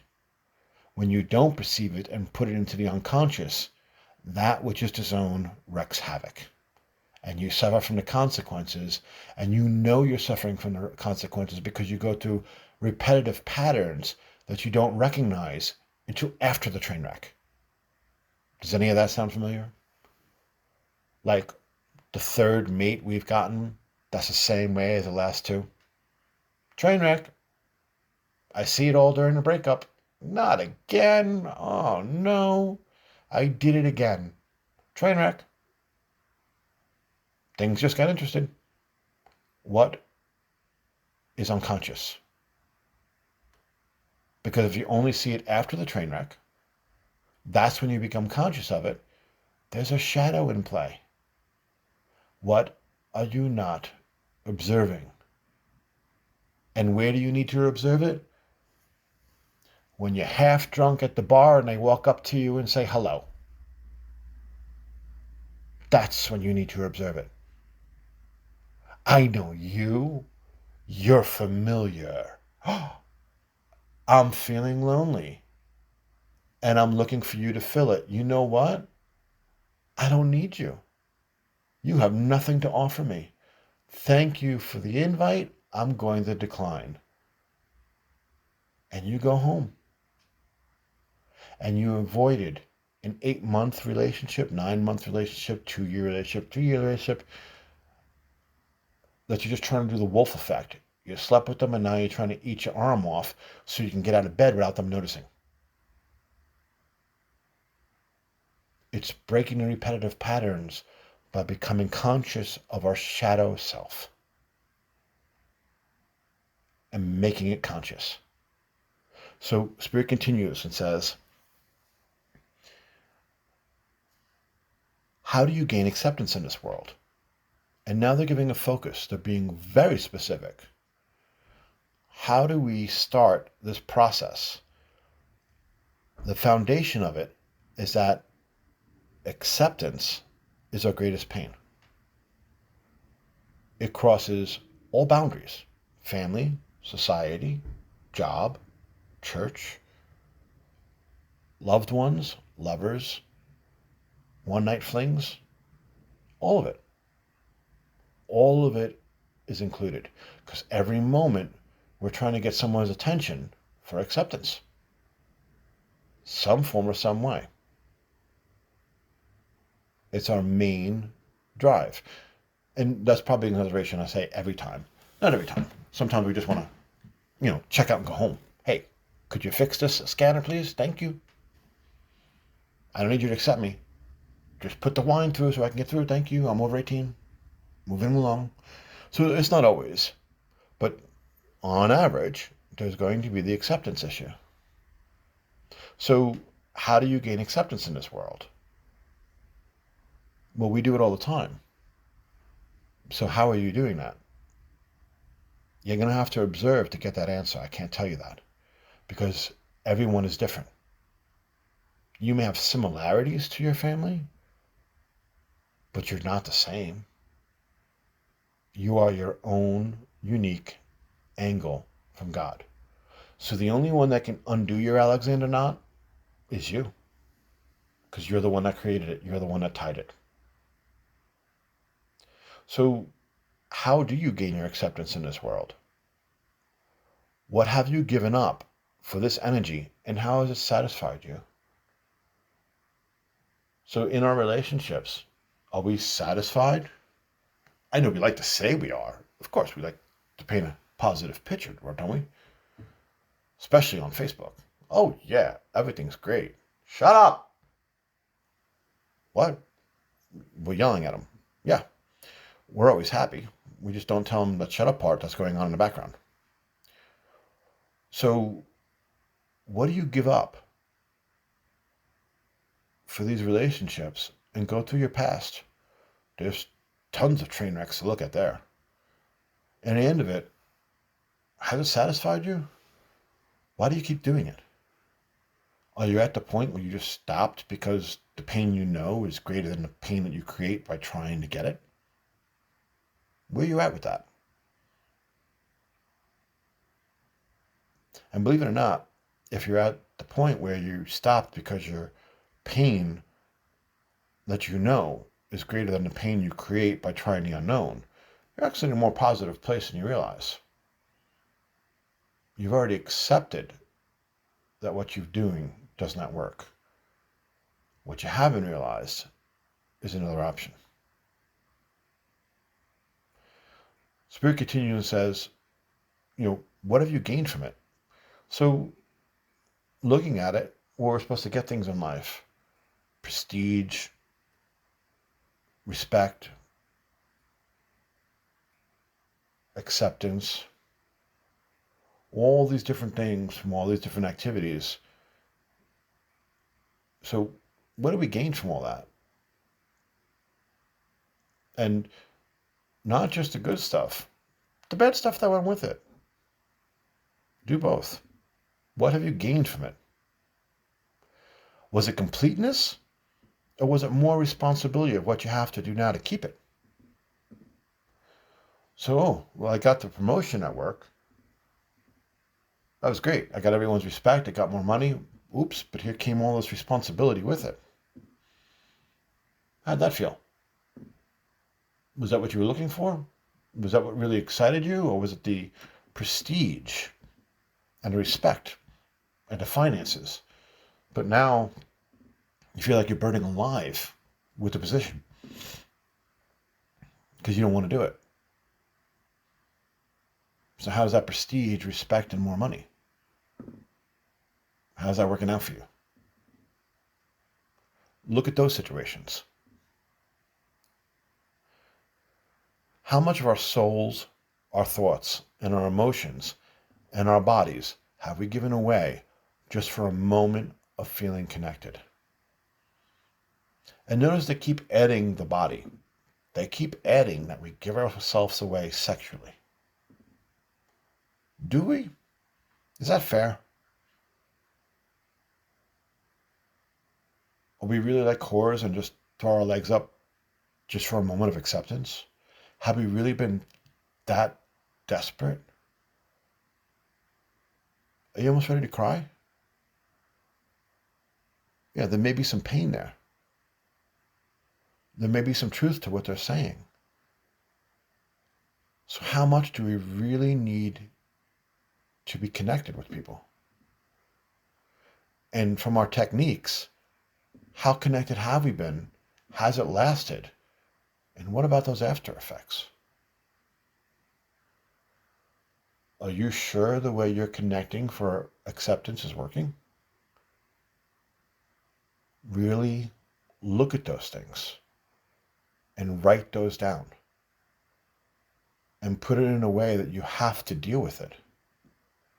Because that is becoming conscious of the shadow of our hand on a hot stove burning that we're not aware of.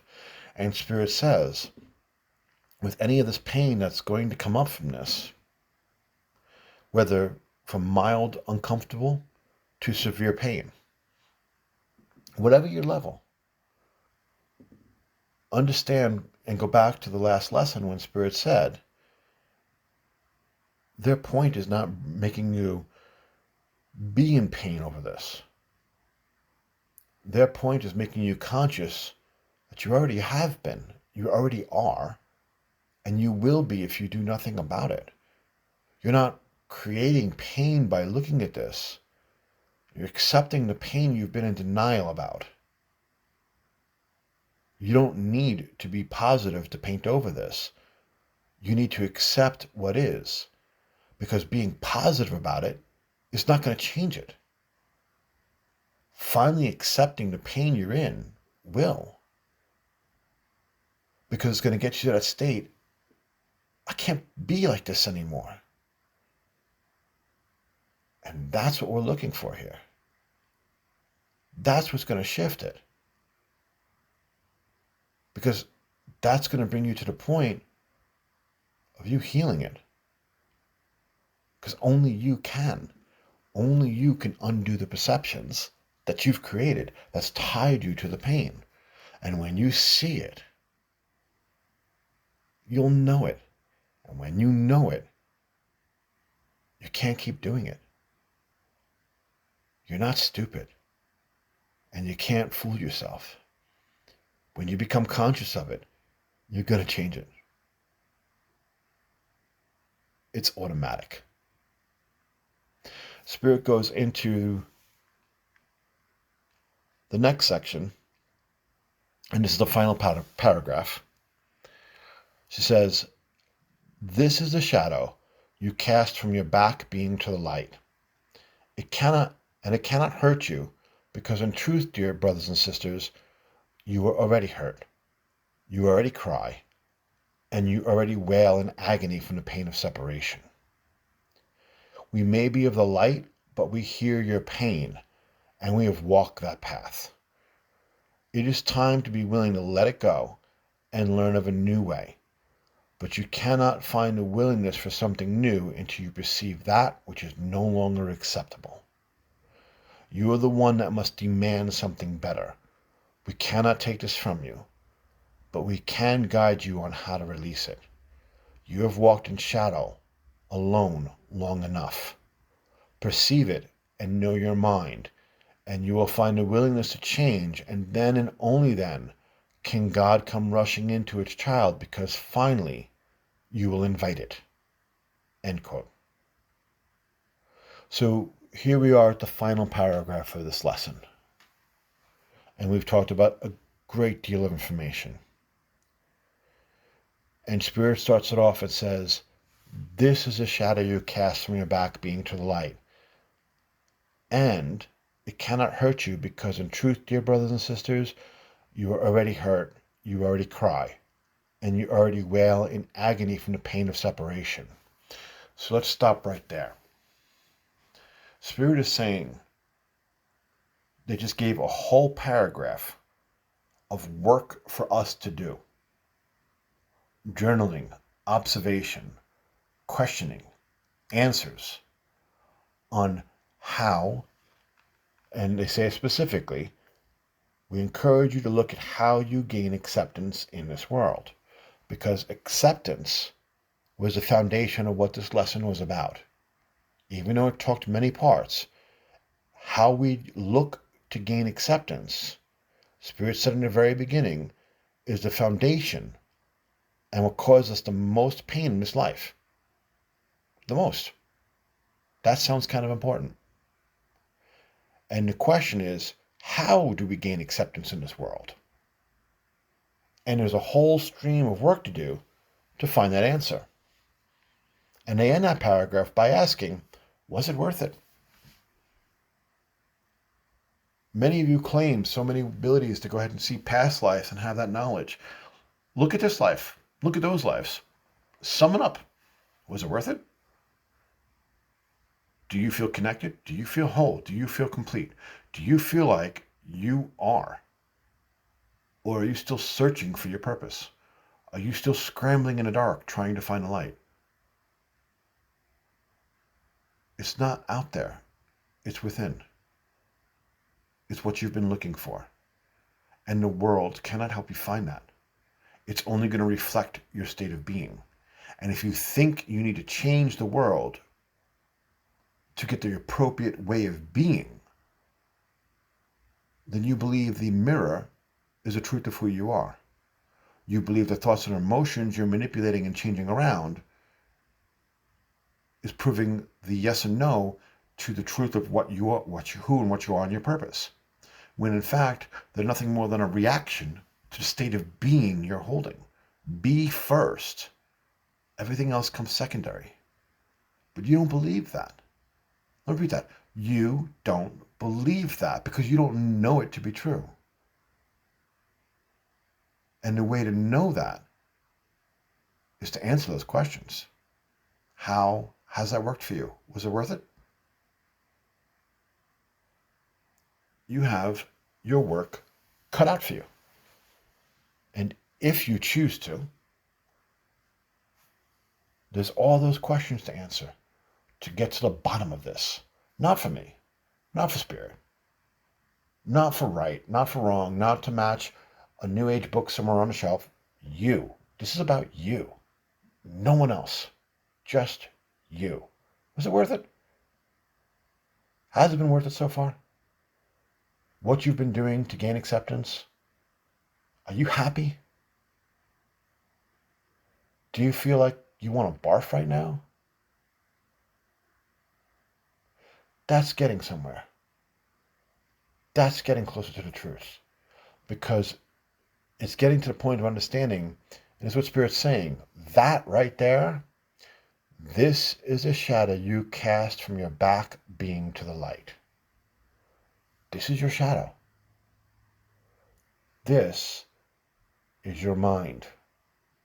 And this is not negative. It's perceived with all of its effects in your life as negative. This is not negative. This is your mind. And when you perceive it truly, and you own what has been disowned and cast out, and transform it back into the light, that which is disowned will stop wreaking havoc because you've taken responsibility for it. You've owned it.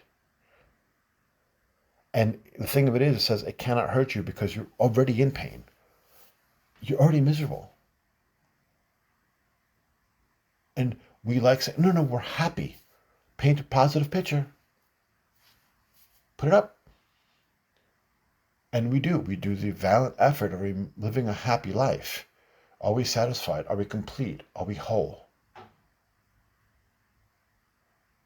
How often do we keep going around the same circle, having to convince ourselves that we are? Stop trying to convince yourself and look at why you're not. Is it worth it? Are you in pain? Stop being in denial about it. We don't need to burn our world down to get to the point of being forced to change. Change it now. You have the time. Spirit continues and says, we may be of the light, but we hear your pain and have walked that path. And that's the point for some of them.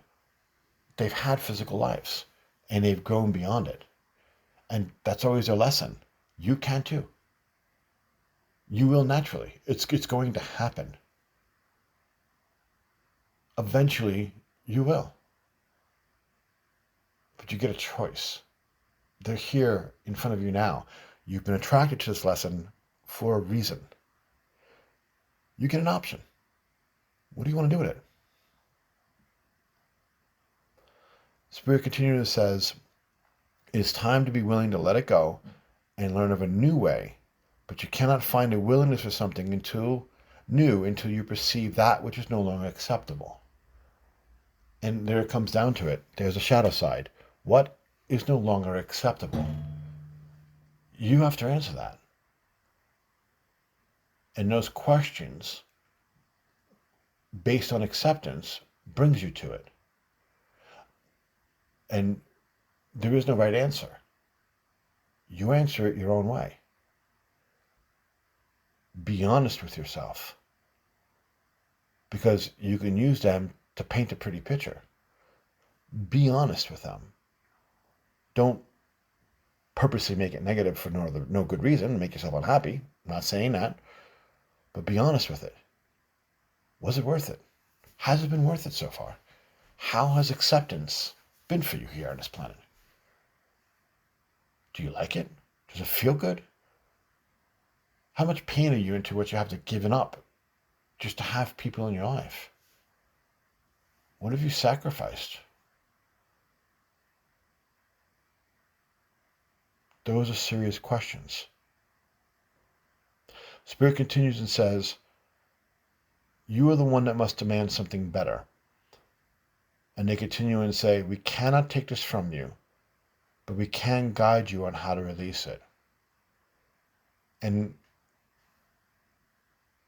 I'm going to come out of their information and say this as a channel. And this is my opinion. So you can judge me for it if you wish.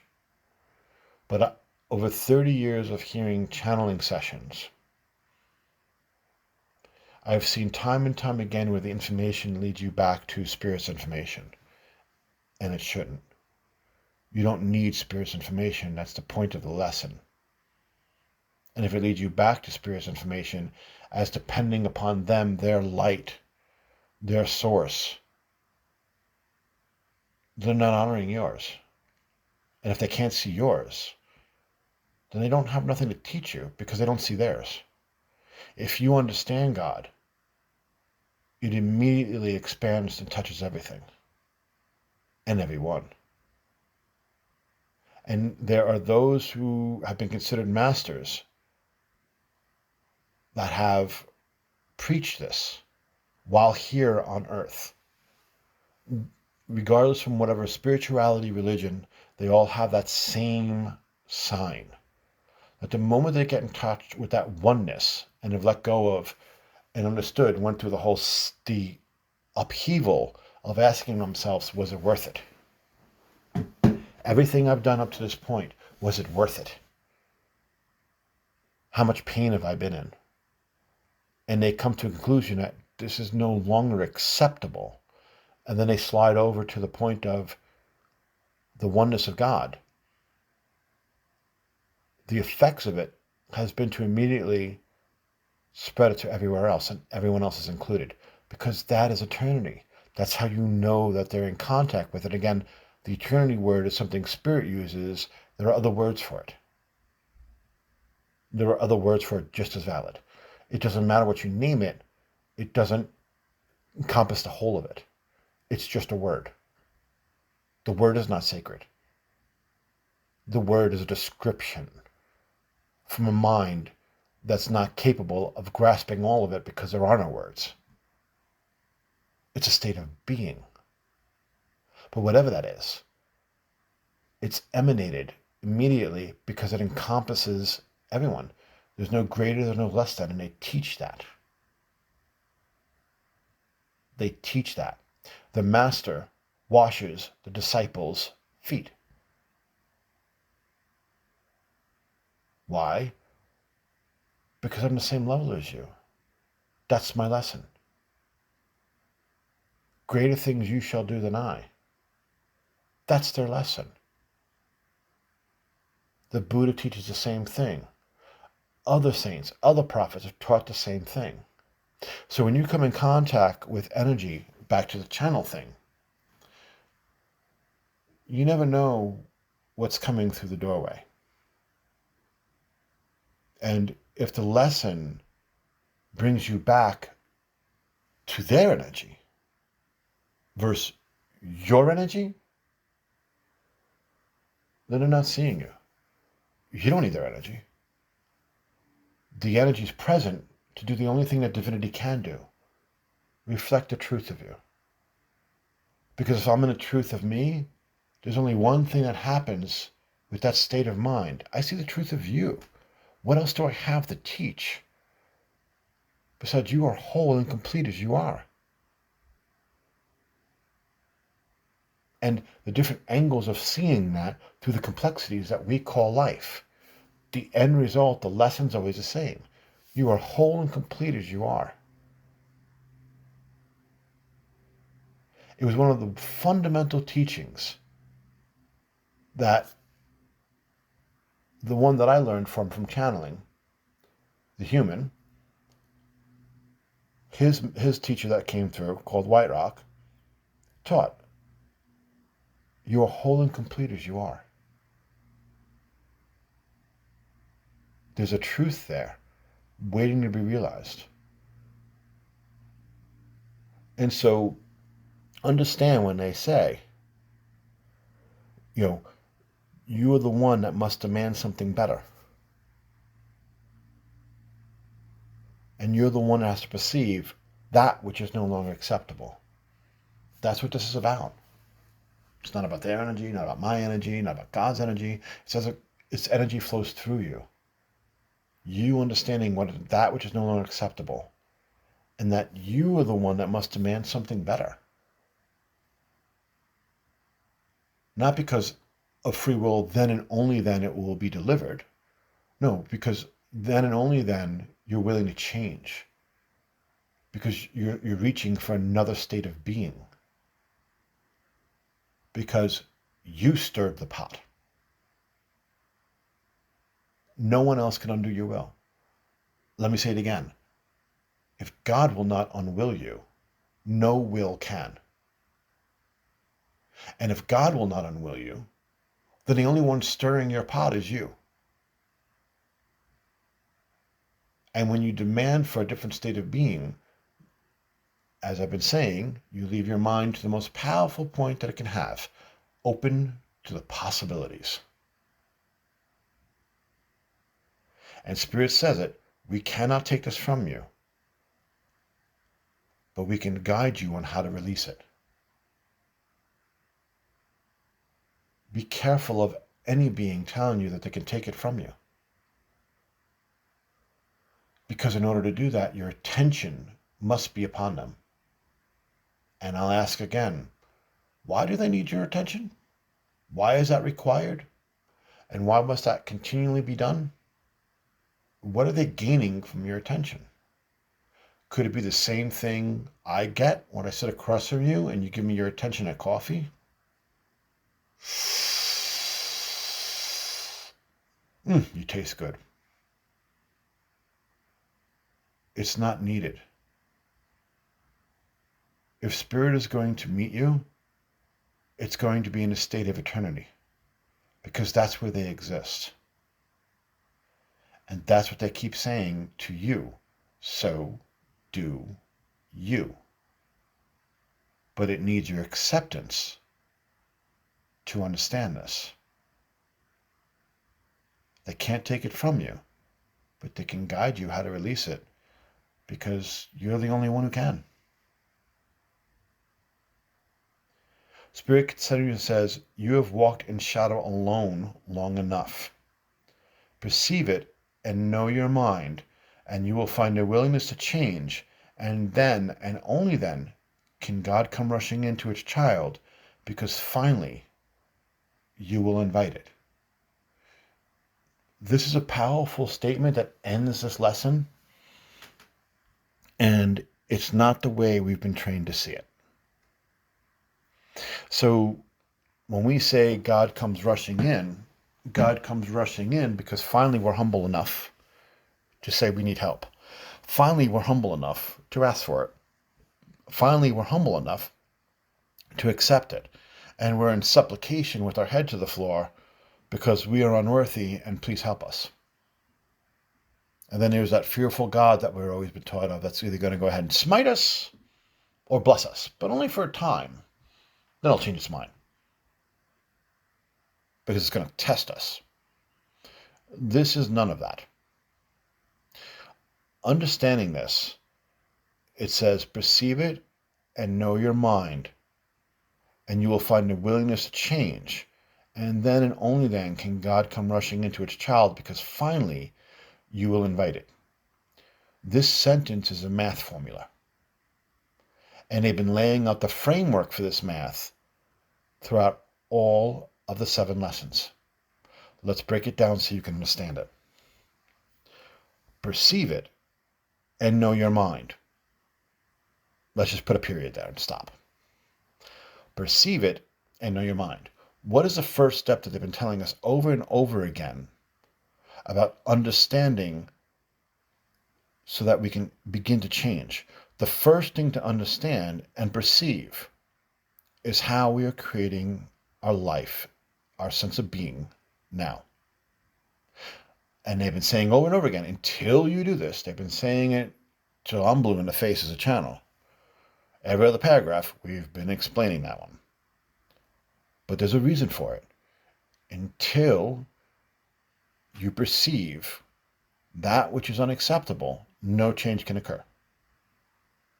We must come out of denial and see how we've been gaining acceptance, the reaction and the side effects from it, and whether or not what we're looking for, I've asked you that several times, what are you here for? What are you looking for? What do you want? Whether or not that has been answering that question, that we've been getting what we want, what we're looking for here. Why did we come? What are we looking for? What do we want? Has the way we've been going after and dealing with acceptance given us that? Because we wouldn't be doing it over and over again unless we're trying to find something. We must be if we're doing it. If I keep going into a store looking for something, I have to have something in mind. I must be shopping for something, especially if I do repetitive patterns. What is that? What are you looking for? Because we keep doing acceptance over and over again. Okay, what are we getting out of that? Has it been satisfying us the way we've been doing it? Is it working? So the first part of it, perceive it and know your mind. Now we bring in the next section. And you will find a willingness to change. Period. Let's stop there. So that's what they've been saying. If we observe and know our mind, we're going to find the willingness to change. Because we're going to finally see, I can't be this anymore. I can't do this. There's our willingness. Let's continue. And then, and only then, can God come rushing in to its child, because finally you will invite it. Now that sounds like we're going ahead and having God rush in to take it from us, to do it for us, and blah, blah, blah. Because that's, old church quotes, that's what we're taught. That's not what that means. Understand the basis of it. Spirit's been laying the groundwork over and over and over again throughout this, saying that once we get to the point of that we're willing to change our mind, take our obsession off of the who, what, where, why, and then, and that our thoughts and emotions about what's happening around us define us, instead of a reaction from the state of being that we're creating from what's happening around us. Understand the difference of the source there. That once we find that willingness to change, at that point we get the other option. Because we're no longer obsessed with our attention being on those things, we now get to take our attention off of that and into ourselves, the place we've been afraid to look. The place we've been taught to be afraid of. We look within. And we find our state of mind, our sense of being, a sense of peace. And we understand what God created, because Spirit has said acceptance was already created by God and is all-inclusive, and they call it eternity. It's what we've been looking for. But in order to get it, the key to the doorway for the entry to it is our mind as God created it. Some people call it the higher self. It would make sense. Higher self, observer self, lower self.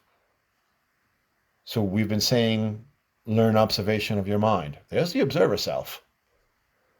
We've been talking about that state of mind within the acceptance God created. There's the higher self.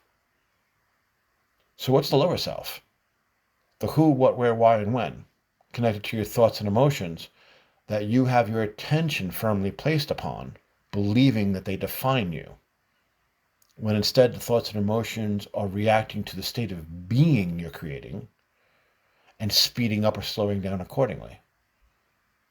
And you're constantly trying to grab your thoughts and emotions to stop them, speed them, control them, annihilate them, positively them, whatever. And that's not the source. That's the shadow. That's the shadow your mind creates by placing your attention upon them as real. That's the lower self. And so the math formula here is that God can come rushing into his child because finally you will invite it. It's not that you accept God. You already do accept God. Here's my proof.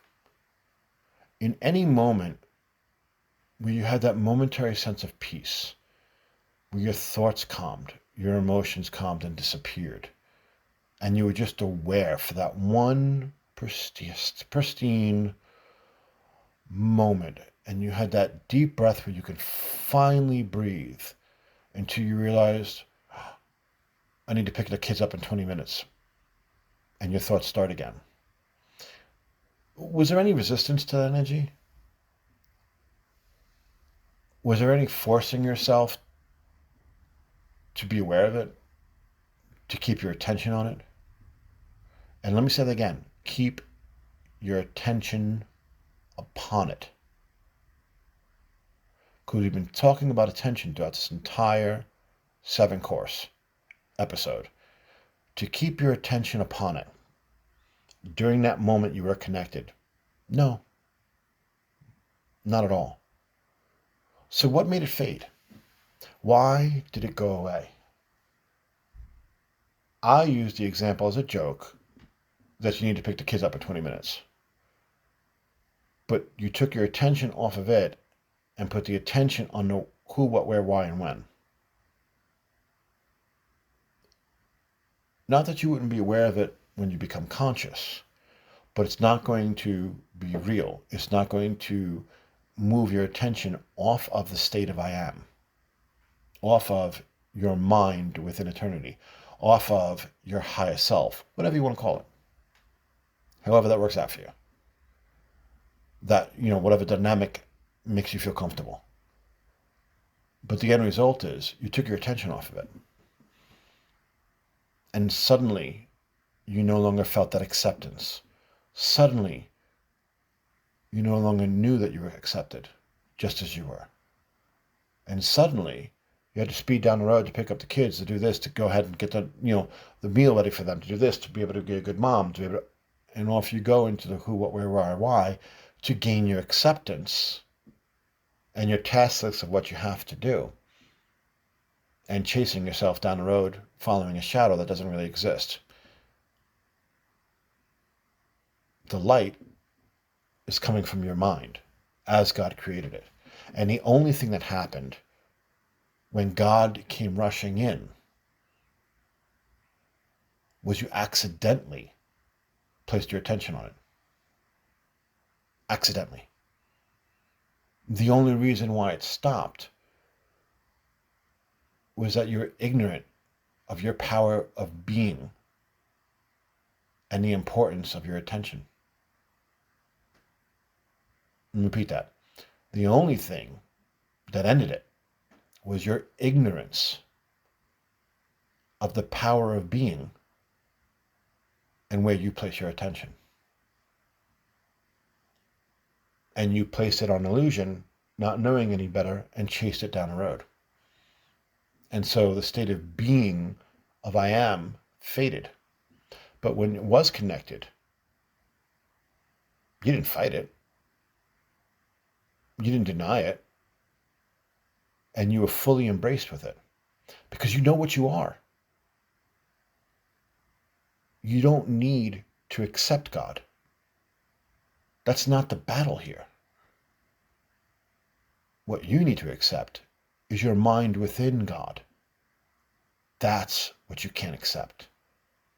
That's what you've been taught to shun in this world. And you don't believe that you were already given that acceptance when you were created. You believe you have to earn it. You believe you have to sacrifice for it. You believe it comes with pain. And you ain't lying, because it does. Because you're creating it that way. It's not what God created. It's what you're creating. It's what we are creating in our group mind. And we can choose better. We have other options. We can choose to grow up. We can choose to grow up. But we got to get rid of our shadow play toys. And we have walked in shadow alone long enough. We can choose to connect. And that ends our series. I hope you enjoyed it. Stay tuned for the next one. I'm going to get ready to, at this point, go back into channeling state and bring through the next lesson to do this all over again. Break it down into episodes, and then break down into videos to break it down and explain it even further. Please follow us on Ethos Communing. That's where you'll find the channel work as it comes out. Give that page a like and become a follower. And here